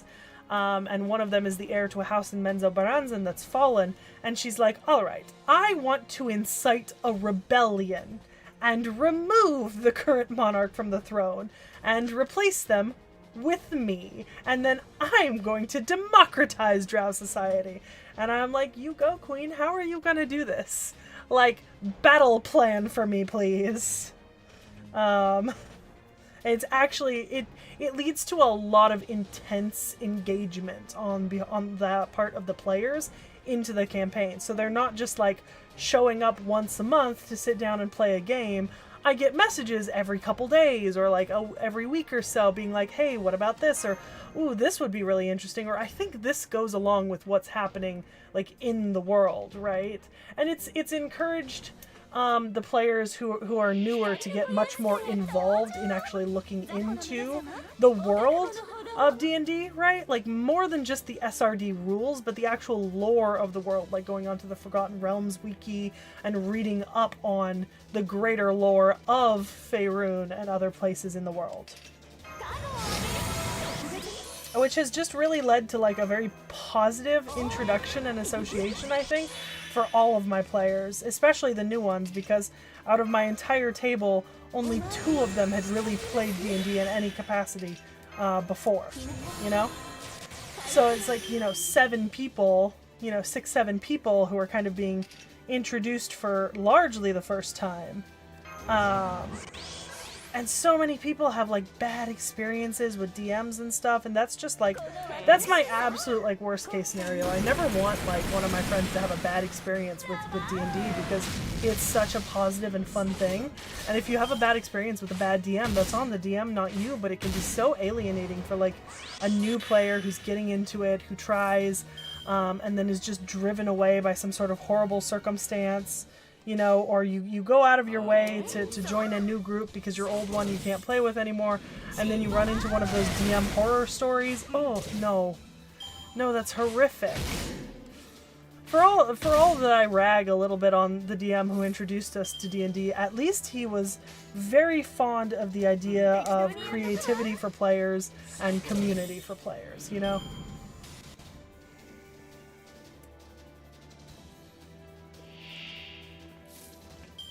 Oh, man. I think now is a good time to pop her NP. And just move on to the next round if possible.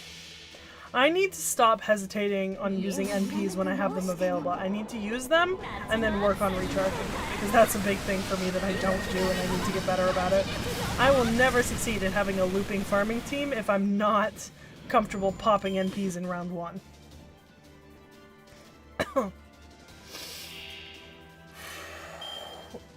Beholdamat?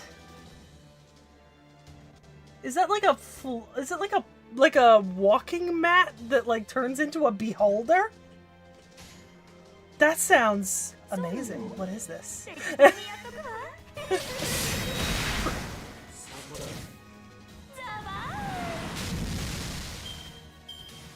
I'm also such a sadistic DM. Like, I can be such a little dick about it, right? Like, my players will be like, can I tell if this is happening? And I'm like, I don't know. Can you? they're like, I want to check for traps. I rolled like a 16 and I'm like, you don't sense any traps here. And like, there's no traps. There's no traps at all. I just want them paranoid, right? Like, I just think it's funny to make them a little bit paranoid, right? To play on my inflections in a way that makes them slightly worried. It's very amusing to... Beholder Tiamat? What the fuck is a Beholder Tiamat? Send a link to the RPG chat, so I know where it is. Because I want to know what a Beholder Tiamat is. What the fuck?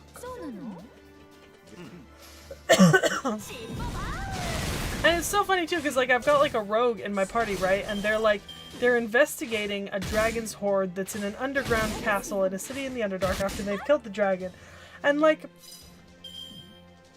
God bless her soul, she walks through the doors, does not check for traps. And like, here's the thing, I had a trap set up, right? And normally if they catch a trap, I'll just be like, yeah, you can disarm it, right? But she didn't, the rogue didn't check for traps. So she just walks through and I'm like, okay.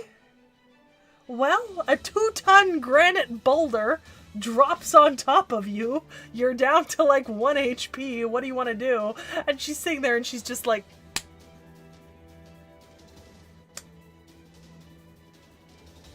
because like she's been checking for traps like the entire game so far, and so like I'm prepared for this, right? Like I'm on her level. No. But like, I don't know, she was asking about something recently and she was like, could you do this? I was like, I don't know, can you? And it just threw her into like this loop. It was like 5 minutes and then I was just like, you can do this. It was like, that's what I thought. It's so funny. It's actually so funny. I take so much genuine joy from fucking with my players, just a little bit, right? And they know that I do it, so they know that they don't necessarily need to, like, be too worried when I'm just like, you don't sense anything now! Because they know that that's how I run, but it's so much fun to watch in action.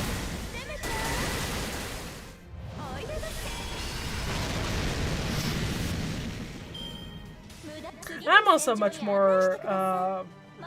much more often the type of DM who I'll impose like consequence-based punishments rather than just killing players. Like, you destroyed and like disrespected a shrine of La Duguerre, right? The Dwegar like dark deity, right? You know, in most cases it would say to like strike you down because, you know, this dude really hates it when people disrespect him. But no. I've decided that he has claimed your soul for his own, and that, you know, you are now serving penance to him in such a way that if you piss him off, he will force you to take levels in like cleric or something, right? Like forcibly multi-class you, you know? And kind of force you to appreciate his power, which is really fun for my player then, because they're like, oh shit, well what do I gotta do to not piss off La Duguerre anymore, you know? I like homebrew classes. I think my only issue that I've ever had with homebrew classes is, I require all of my players to vet homebrew classes with me before they design a character around them, right? Because a lot of homebrew classes you find online are very overpowered, right? Like, a lot of them are very overpowered. What I generally tell people is I say, if you can find it somewhere for free, go for it. If not, if you go to D&D Wiki, like dndwiki.com or something, and it's something like that, they've got like a library of like thousands of homebrew classes and races and all sorts of things, and they're not all balanced, so I don't allow for all of them, but it gives like a good starting point for someone to be like, could I do this? Could I try that? And I'm like, okay, well, let's take a look at it. And sometimes it's, can I change it slightly? Or it'll be like, I'm okay with this except for this one ability that you get at 3rd level, let's switch it out for something else. And I'm 100% down for that kind of thing. Because I think that, like, arguably 5e has, like, a lot of variability in class and subclass, but you could always have more. You could always have more.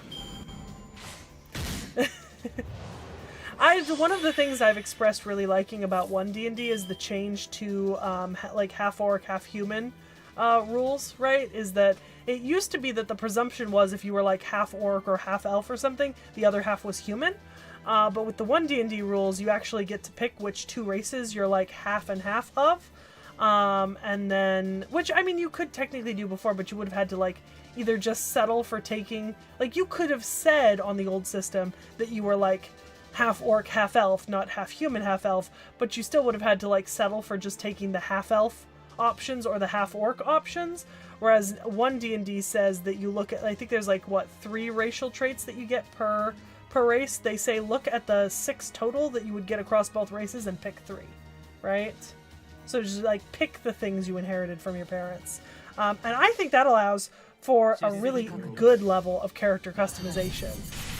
That's kind of filling in a gap that wasn't present without creating like 40 new race subvariants. It allows you to kind of DIY into the character that you want, which I'm actually a humongous fan of.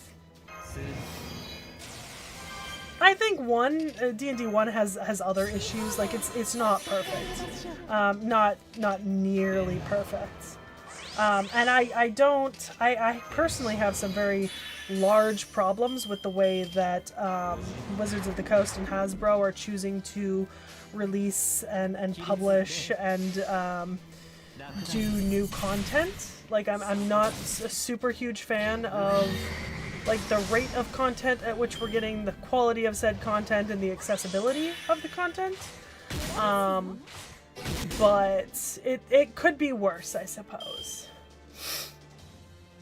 See, you would think most people would have that common sense, Darren Kill, but I did once DM a game for a random group of players on Roll20, just like, you know, online only game, like once a week or something, and I did have someone come to the table with a fully completed character that was using like a completely homebrewed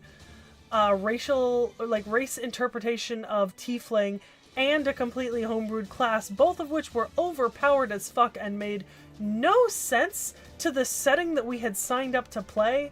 And then that person proceeded to absolutely derail this Curse of Strahd preset to the point where they literally avoided every single combat for the first 3 chapters, and then almost got TPK'd just fighting some random mooks. And I was a really, really new DM at the time, and the same player who brought like the completely homebrew overpowered shit that I like forced them to adjust some of, right? Like I got them to settle back to at least a normal class, but they had this whole backstory thing they kept pushing, and then they just started sending furry porn unsolicited to the main Discord channel, and I was like, you can't do that. There's a channel for that is locked, right? Because some of us don't want to open our Discords in the middle of the workday to find furry porn, and they did not accept that, and so I ended up having to end that complete campaign part of the way through, which was incredibly frustrating and irritating because I have not been given the opportunity to run Curse of Strahd since, and Curse of Strahd is my favorite preset, and I have the expansions for Curse of Strahd, and I have the T.H.E deck for Curse of Strahd, and I would love to run a Curse of Strahd campaign or play in a Curse of Strahd campaign, and I have just not gotten the opportunity. It's been like a decade.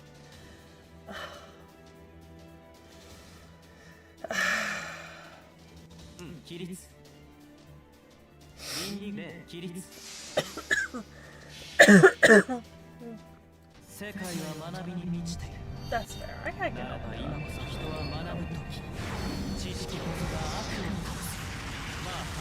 That's actually a high enough resolution that I can respond to it. That is a long fucking sheet. Oh, it's the eye rays. Because the beholder stuff. Okay, I was gonna say that is a behemoth of a sheet. Like to put it into perspective how much I love Curse of Strahd, right? Let's just really quickly move my Colosseum out of the way temporarily. I have the big Curse of Strahd. I have a digital copy, I have a paperback copy, and I have a hardcover copper copy of Curse of Strahd. I have Van Richten's Guide to Ravenloft. I have the T.H.E deck in here. I have the Strahd printout. I have the the DM screen.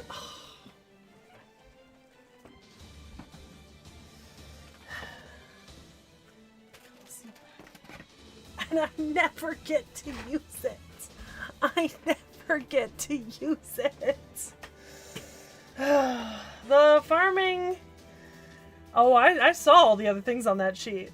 The farming is going okay. Man, I am suffering. I do not have a good turn set up for these free quests. So I am just slogging it out. Anywhere between 6 and 9 turns per fight. I think we're going to switch over to the lotto event now, though, if I've finished all the... Did I finish the 3 times I had to play this for the Saint Court? No, okay. One more through this one, and then I flip over to the lotto event, because I do actually want to do some lotto tonight, specifically. Okay.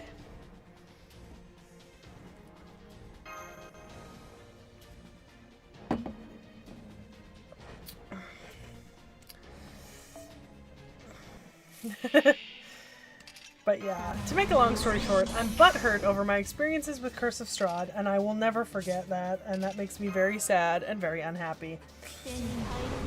I really didn't need to do that. She already had her NP ready. It is a... Oh, hello. Hello, Noodle. Have you come to say hello? Are you upset that you spent the day inside? It's raining outside. I don't know why you would have wanted to spend the day outside. It's cold and it's rainy. And you don't like being cold or wet.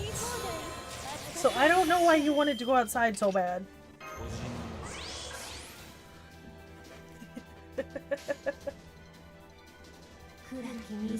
Yes, baby.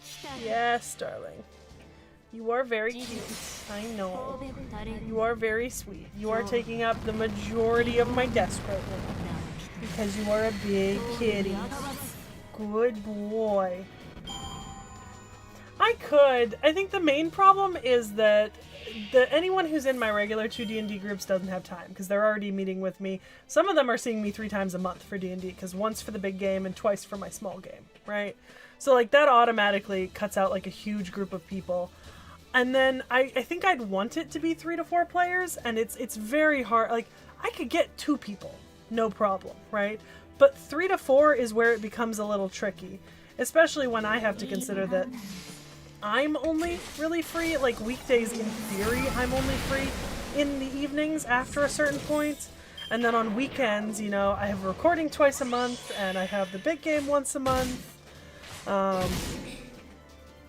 And so on, so it's like finding a weekend time is also a little funky. Hello, baby. His scheduling. It's being an adult. Being an adult is the problem with D&D. I'd be willing to do it for Strahd, though. I desperately want to run Strahd. It's one of those things where, like, I try to get a group together every so often, and it just never works out. It's like it's cursed. Hello, baby. Hello, little darling. Yeah, the true final boss of D&D is never your actual BBG. It is entirely scheduling. I mean, my monthly game only works on the basis that we usually know when the game is like at least a month or 2 out, and even then, I have at minimum 1 person who has to call in, because in the space between starting the game and now, he's moved all the way across the United States, so he calls in, and he has got a 3-hour time difference from us, right? And then because we run it on Sunday... Do we run it on Sundays? No, it says Saturday. It's Saturday. We run it on Saturdays, but some people don't want to be out super late because they've got like a 1 to 3 hour drive if they come into my place, because we do tend to run in person, but I mean, once again, it's very hard to maintain in person with the commute as well. See, you would think, Dakota Doyle, but like, ironically, toxic DMs are not as big of a problem as scheduling. Please do not unplug the capture card, buddy. Okay, all right, we're gonna have mommy kitty time. And you're gonna chill like this. Yup. No, no, no. No, no, no. You wanted to snuggle. So you are gonna snuggle. You are gonna snuggle. You understand? We're gonna snuggle.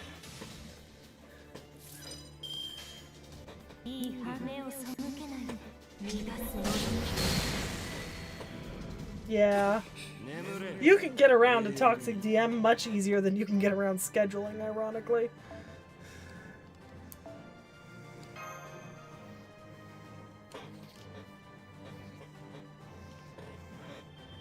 Okay, lotto time for a little bit. Yeah, boy. No, no, no, no. You came over here because you wanted to cuddle. Now you're gonna have cuddling time. You don't get a choice. This is not a democracy. We are not having a democracy here. We are not taking a vote. You do not get a say. You just get to sit there and look pretty.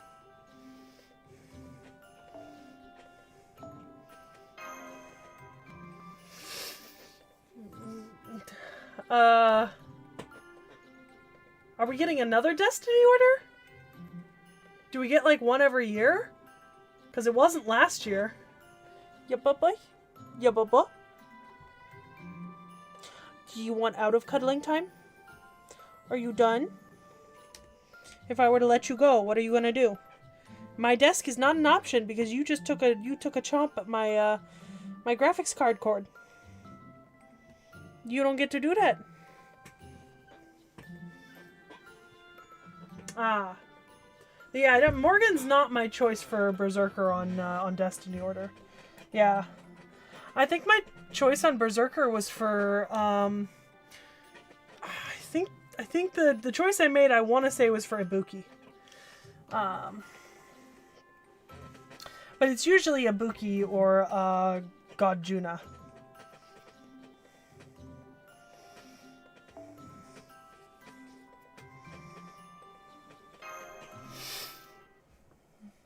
Yeah. Morgan's nice, but Morgan's not a particular capture target of mine.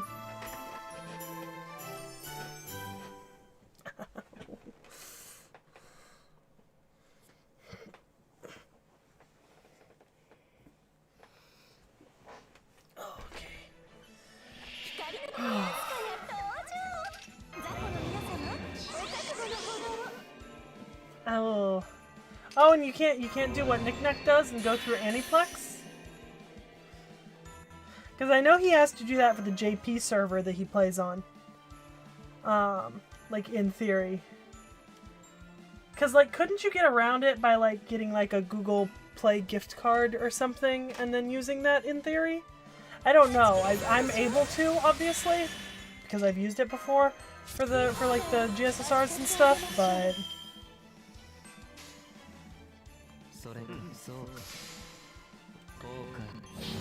Yep, I know. I just don't have any currency to buy them currently. Because I haven't played anything yet.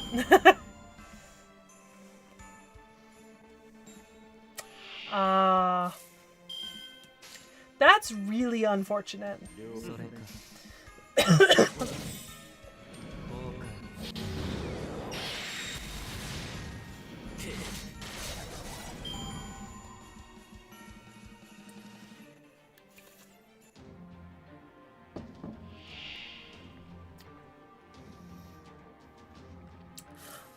I really need it. With the lottos, I just build my way up to the highest one that I can reasonably do the most amount of times, and then I just farm that one on repeat.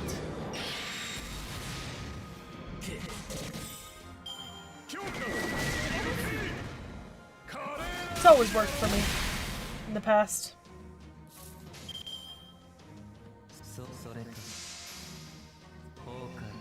Gonna beat you down.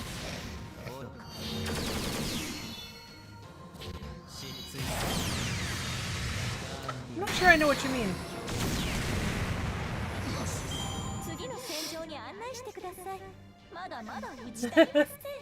Oh look, it's Duryodhana. The one I really, really want, but I missed the summon for. Because I didn't know at the time that I really, really wanted him. Because we hadn't done him yet at the time when I really, really wanted him.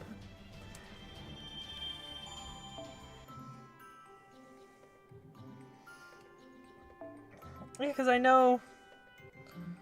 Yeah, there's the ticket exchange, and then there's the event items. Yeah. Yeah. Buddy. Oh, gems. Catch me getting so many gems. God, I need gems so bad. So bad.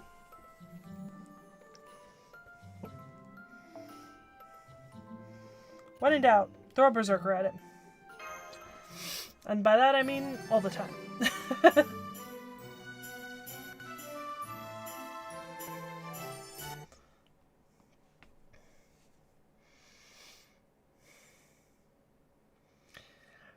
Oh, man.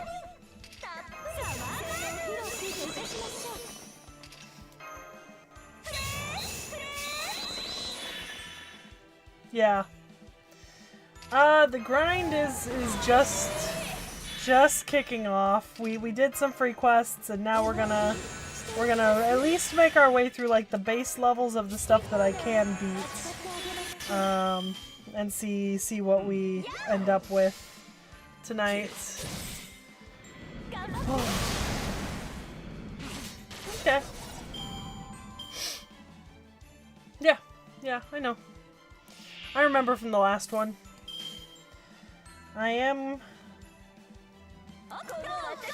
want everything. I want absolutely everything. I remember last time I got to a lot of boxes. Not nearly as many as like some of you guys or like Knick-Knack, but like for me and what my account was at, like it was impressive how much I got out of it. Like that set me for like 6 months. It was like 6 months before I started running out of anything. You know? At least anything that I was actively using.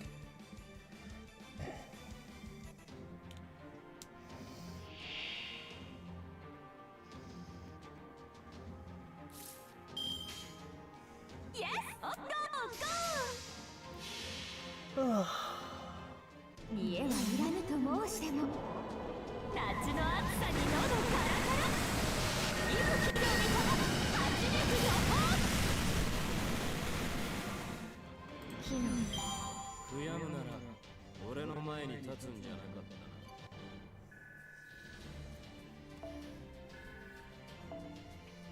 Okay.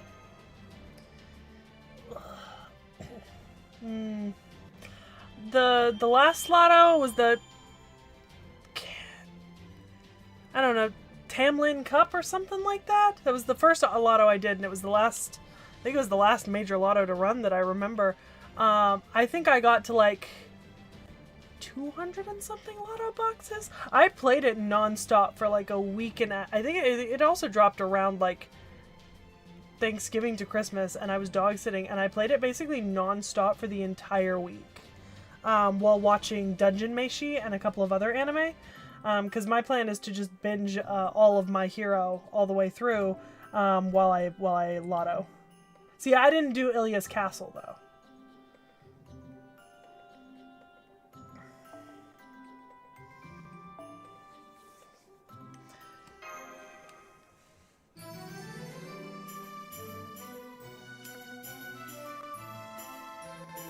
Yeah, the last one I did was the Tamlin Cup, I think it was called.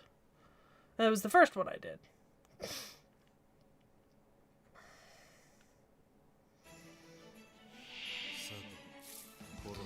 Ooh.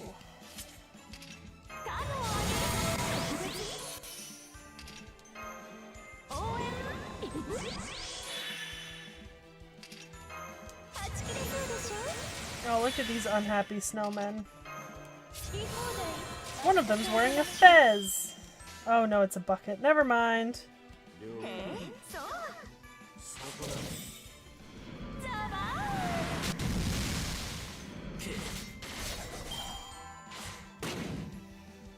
I know! I want Ashvathama! I want Ashvathama so bad! Oh, I want him so bad. Is their banner live right now? Did it officially go up when the reset happened? Or are you just looking ahead at the banners coming up? Because I don't remember the exact dates, I just knew it was going to be sometime around here.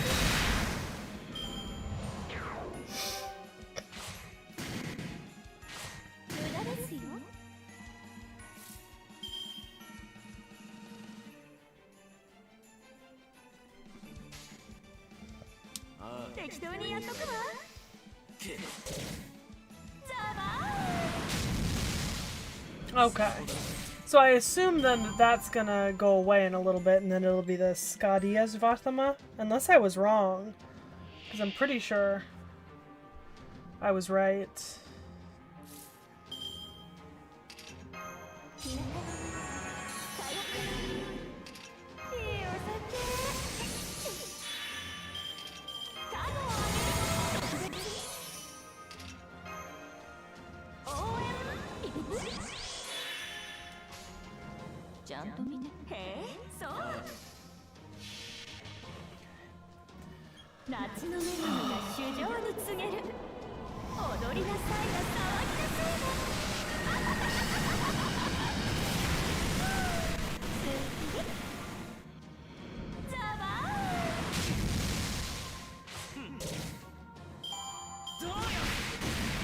I was determined, Carlos. I was determined. I also went up, my account went up like 40 levels in that week. Like, I went from being like a level 40 player to almost a level 100 player. Like, I spent so much time on that event. It was honestly horrendous.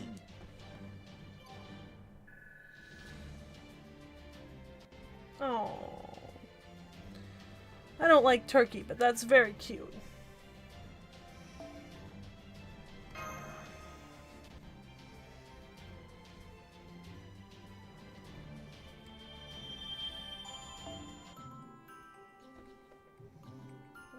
Okay. Yeah, I don't think I'm...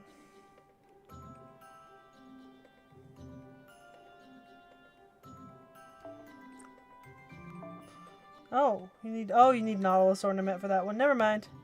I didn't look at the cost. Thought it was just AP again.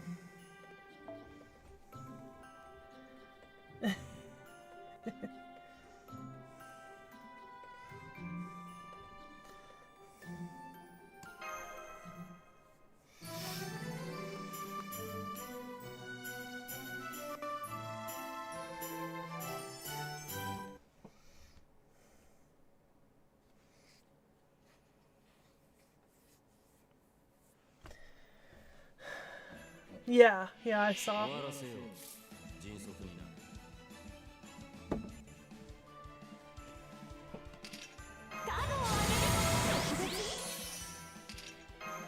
Oh.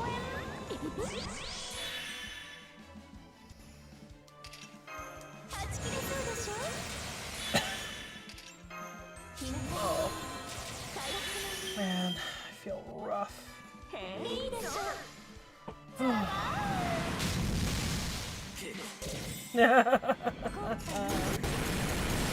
Yeah, my goal is just to farm as much as I can this break. I don't want to like burn myself out or exhaust myself, but I do need a lot of mats. So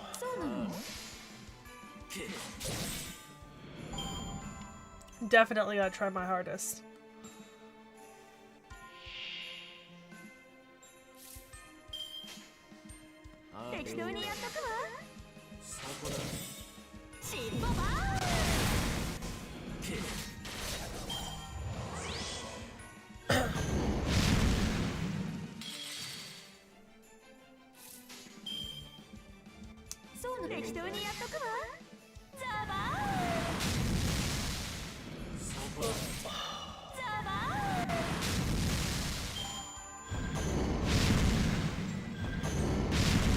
Fuck off, Skull Man. That was rude.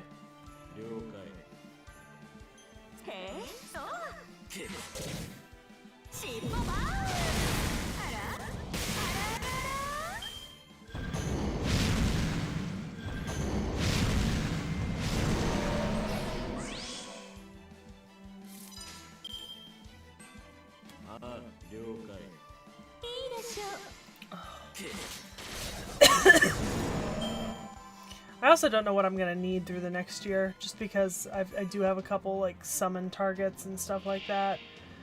Oh look, Nito Alter. I love Nito Alter. She's my favorite. I love her.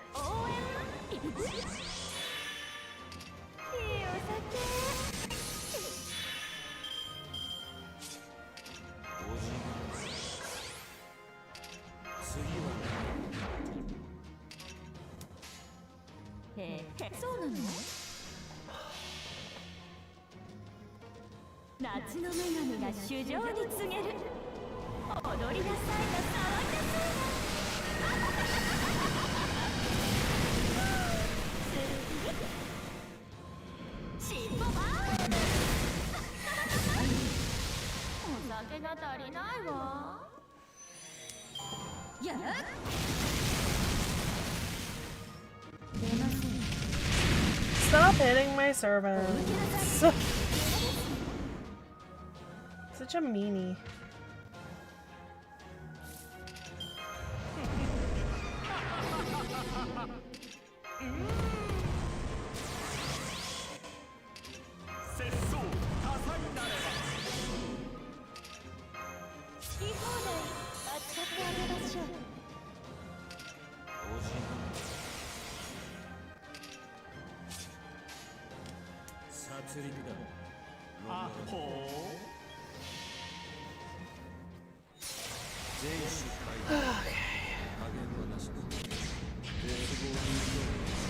Oh, I'm on overkill already. I was gearing up to drop a Domon NP in the next round if I could.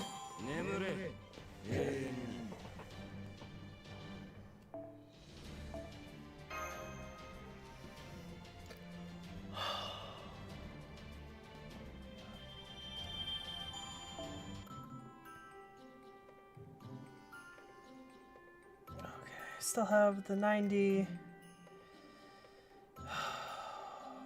Okay.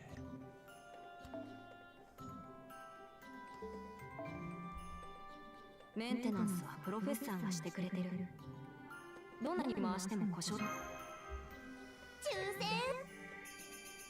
はい、今回のと。がっかりしないで。ごほん。がっかりしない。当たりもい。I can't wait till I hit the point where I don't have to roll by tens. They do have the 100 roll once you've opened enough boxes, right?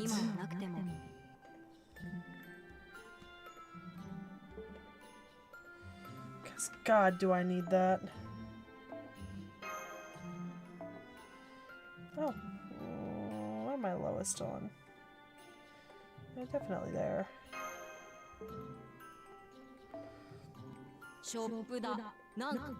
Okay. I really gotta blast my way through there then.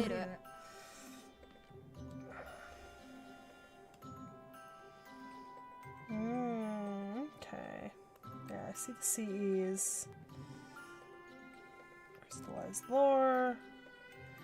Leaves of evocation. Yep, definitely need all that stuff. Need all the mats. Need all the statues. Yep. Yeah, I saw that. It's cute. Like, I like the Nemos, don't get me wrong, but like, boy, do I want to just roll and go, you know? I feel so bad because I'm like, I don't want to be stuck here talking. I just want to move on.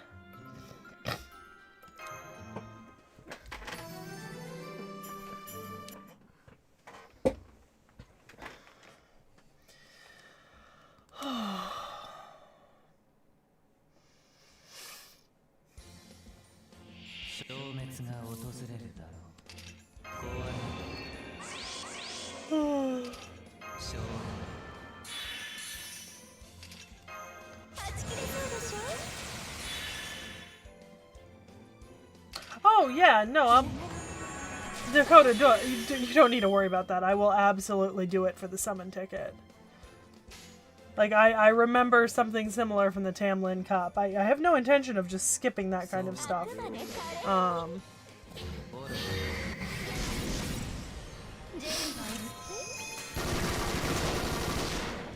I'm not that much of a lost cause.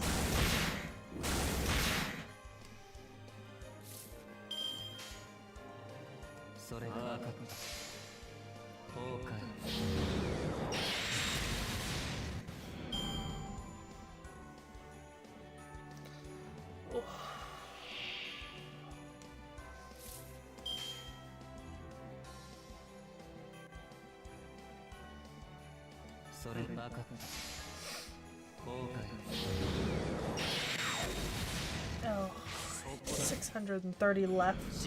You waste a full hit. It's so annoying. Yep. Should've procced. Didn't do it. Should've done it.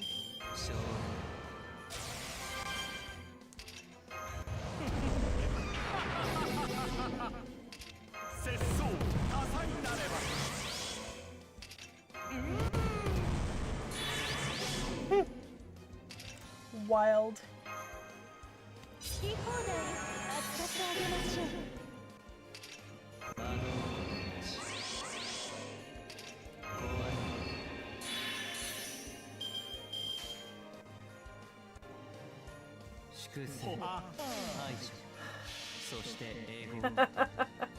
That would have been cute. Yeah. But they would have had to put 3 Santa hats, 1 on every head. That's the requirement, of course.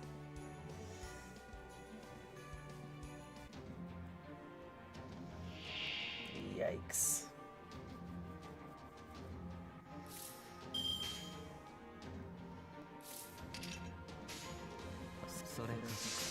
Make use of those 3 cards in a row.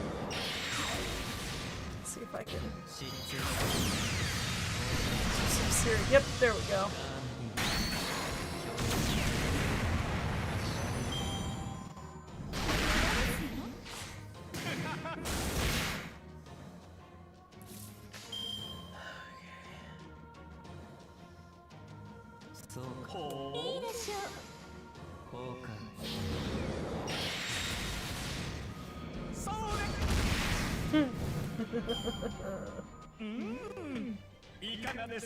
Master.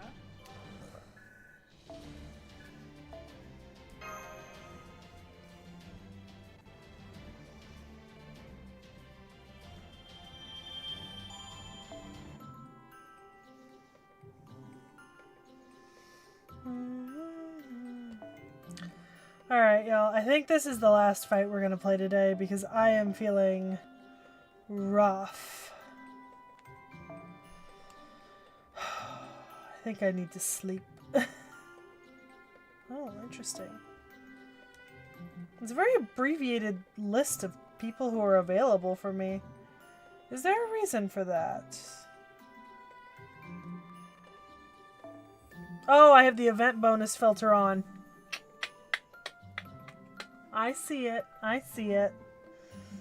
So I'm only seeing servants that people have put up event bonus filters on. Or event bonuses on. No, that's fair. I completely forgot that I had my event filter set to that. So I wasn't even thinking about it. I was like, oh, I'm only seeing like 3 people in my like berserker list. And it's the same 2 servants. Respectfully, it's gonna be 10 for me. And also, I am refusing to acknowledge it, but there is a possibility that my body might have decided that it is sick. My brain does not agree. I'm thinking that, like, you know, if I pretend that it doesn't happen and I take enough Dayquil and I drink enough water and I have enough hot tea, I will stop being sick. So far it's not working, but it is working because I'm obviously not sick, as you can tell. But when I say go to bed, I mean I'm gonna lay in bed and read fan fiction until I fall asleep. Yeah, that's what I heard. I can probably get through the 90 plus. I doubt I'll be able to do the 90 plus plus regularly with any like certainty. I wasn't able to last time.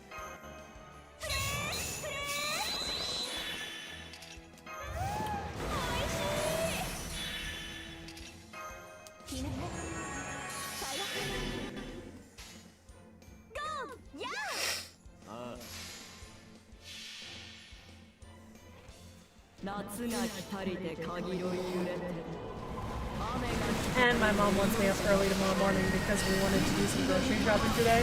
But we went to one store and it was absolutely insane because we went at like noon. So she wants me to be up relatively early tomorrow so that we can actually go like closer to when the grocery stores are opening to get the last couple things we need, which is a reasonable request.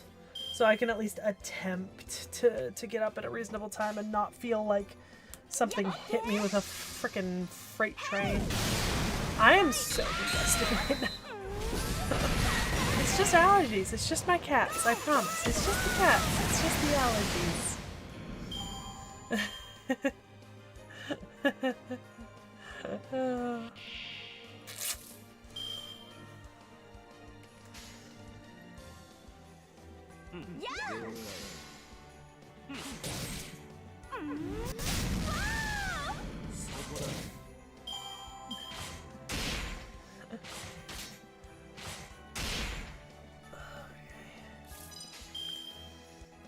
I am a little bit irritated about one thing though, I will say, about potentially being not sick, is that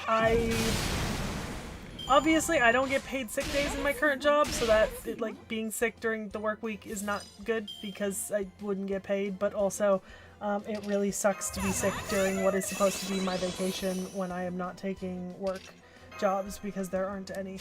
I would have liked to enjoy my 2 weeks without having to worry about not feeling well, you know?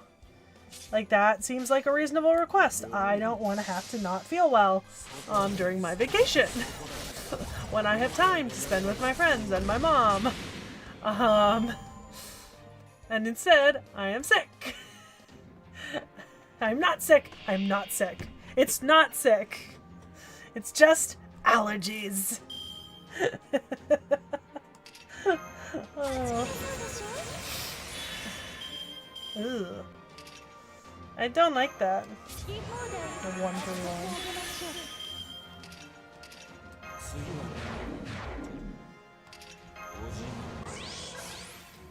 Ugh. Still don't like that. Oh, I should grab that other crit. Damn it, I saw it too late. I saw it too late. It's fine.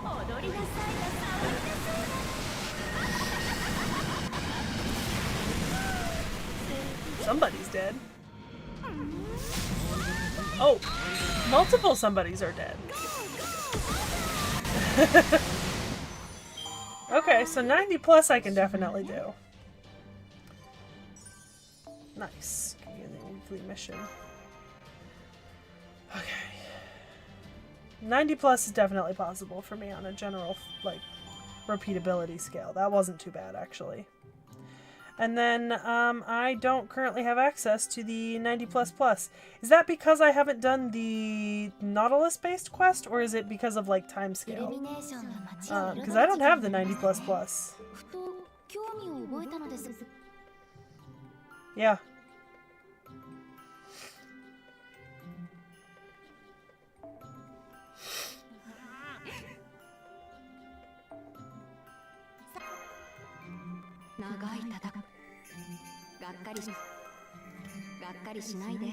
Okay. Okay, that's what I thought. I was like, because I can't see a reason why they wouldn't let me do it, you know? Like, I realize I can't do other stuff, but still. Let's go exchange our prisms real quick.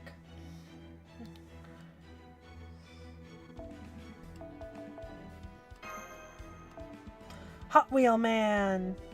I love my little Hot Wheel Man. We love the Hot Wheel Man. I can't wait to own him. I think I saw a friend request. Hold on. It's gotta be what that is. Go ahead and accept that.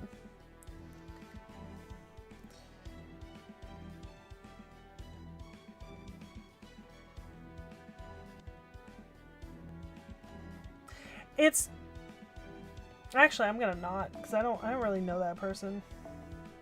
I'll put that up briefly. Okay, yeah, that makes sense. Sometimes I forget that people now actually like use some of the servants that I put out there, because like I look at my own servants and I just kind of think that they're like shit. And in general, I think that they're shit because I don't really think too hard about the CEs I put on them, and I don't really have a lot of their skills leveled. Like I think Estrella is the only servant that I'm fairly confident is like actually decent for borrowing, in my opinion. So I always forget, like I get the little notification like you get this many friend points from your friends borrowing your servants, and I'm like, oh, I never expect it. It's always nice and new. Close out of that. Okay. Alright. Alright, 203. We've got...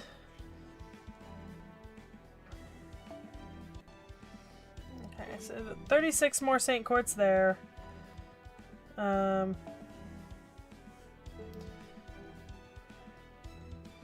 so 8 more in the main record should get me to another 10 rewards. So technically it's 18. And then 36 will essentially double to 66 with the 10 for every 10. So I've got about 80 left altogether there, and then rank ups. I haven't looked at my rank ups in a while. Oh, I have... What do I have in Sarah? Oh, it's those 2 weird fights. Never mind. I'm not doing that shit. It's in my gate. I meant to go to gate. In terms of rank ups, I think... Oh, in terms of rank ups, I've got a lot. That's another 30 if I get through them. I have a couple of interludes available as well, which would be nice. So I've actually got a decent amount of stuff I need to get through in the next like week or so. Yeah, CEs are kind of the next thing that we got to tackle on my account. Like we've gotten to the point where I'm better about leveling servants and servant skills, and I know who I'm focusing on. Now it's CEs. I know enough to pay attention to put like a Buster bonus card on a Buster servant, but not much more than that. I'm not really sure what to do with them. And he keeps lamenting that I don't have like certain super powerful rare CEs, but I'm like, I don't know. I did just notice that actually, Carlos. I gotta try that next time I'm pulling from the boxes, because that'll be a nice easy option.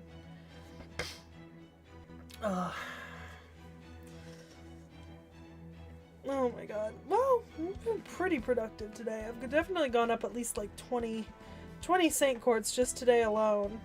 I have a pretty decent chance I can get to 300. I definitely want Ajvathama. I don't know how much I'm gonna be willing to like just throw St. Courts at the Skadi banner and try to get Skadi when Durga and Nemo are also gonna be on Raid Up at the same time. Like, I almost want to just get Ajvathama and then kind of like ditch that banner for Durga. At least personally, that's kind of what I want to know. But we'll see. I don't know if Durga's a great option for me at the moment. Skahak Skadi would actually be pretty helpful regardless of which of the 2 Skahak Skadis it is. But also at the same time, I'm supposed to be... You know, I'm kind of aiming... Nope, don't curse me like that. I want my Ajvathaman. Yep, I know Durga's an arts looper. But I've got a pretty good arts base setup going, and remember my New Year's GSSR this year is going to be the Van Gogh, Lady Avalon, Miss Crane one. So I've got a 2 out of 3 chance of getting a really good art servant to go along with my current art setup, which I actually do have a fair amount of like pretty good arts-based servants. So it's actually, you know, Durga is not a terrible option for me. With some of the stuff I'm already building up outside of that. No, I don't. I can borrow a Castoria. I have a Jufu. I have a Jufu that is all the way leveled in 10-10-10. And I can combine that with whatever I need, typically. I just borrow a Castoria and use my Jufu on the other side, and then stick another servant in the middle, like one of like Odysseus or Qin Huang.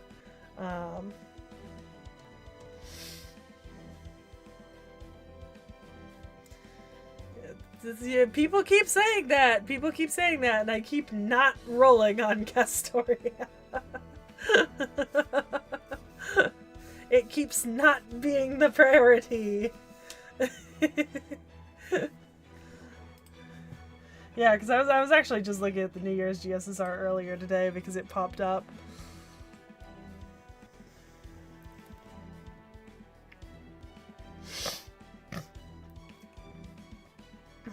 Maybe tacos, but also I could roll for other servants.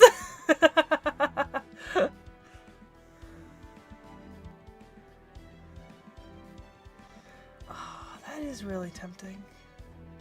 Damn it, now I'm looking at these banners and I'm like, ooh, that could also be really tempting. I need to not. I made a decision. I need to stick with the decision I made, no matter how tempting the fucking one of the Buster or one of the other arts roles are. Like, I made a decision. I must stick to that decision. Oh. But yeah. Alright, guys. I think I'm about to close out the stream, but right before I do, so Tomoe Gozen goes up tomorrow. Salem went live today. Fairy Tale Sun Village and Tartaros Village is going to go up Wednesday. Thursday, Knickknack's got his Heaven's Feel route premiering. I will try to be in chat. I know it's Christmas, but I'll try to be in chat. I think it's going up at noon Pacific Standard Time. Tomoe Gozen. Tacos. Tomoe Gozen. Because that was supposed to go up Friday, and then it didn't because I had a surprise work shift. And then this Friday will be Merry Christmas in the Underworld, the Off the Shelf. And then you'll get your next reacts at the very end of the year. Vorn is gonna be doing a build stream on Wednesday.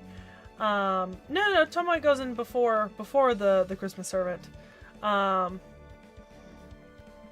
So Vorn's doing a build stream on Wednesday at around 3 p.m. Pacific time. I'm not exactly sure what he's building. I think he's very excited for it, though. I think it might have been one of the things that we gifted to him.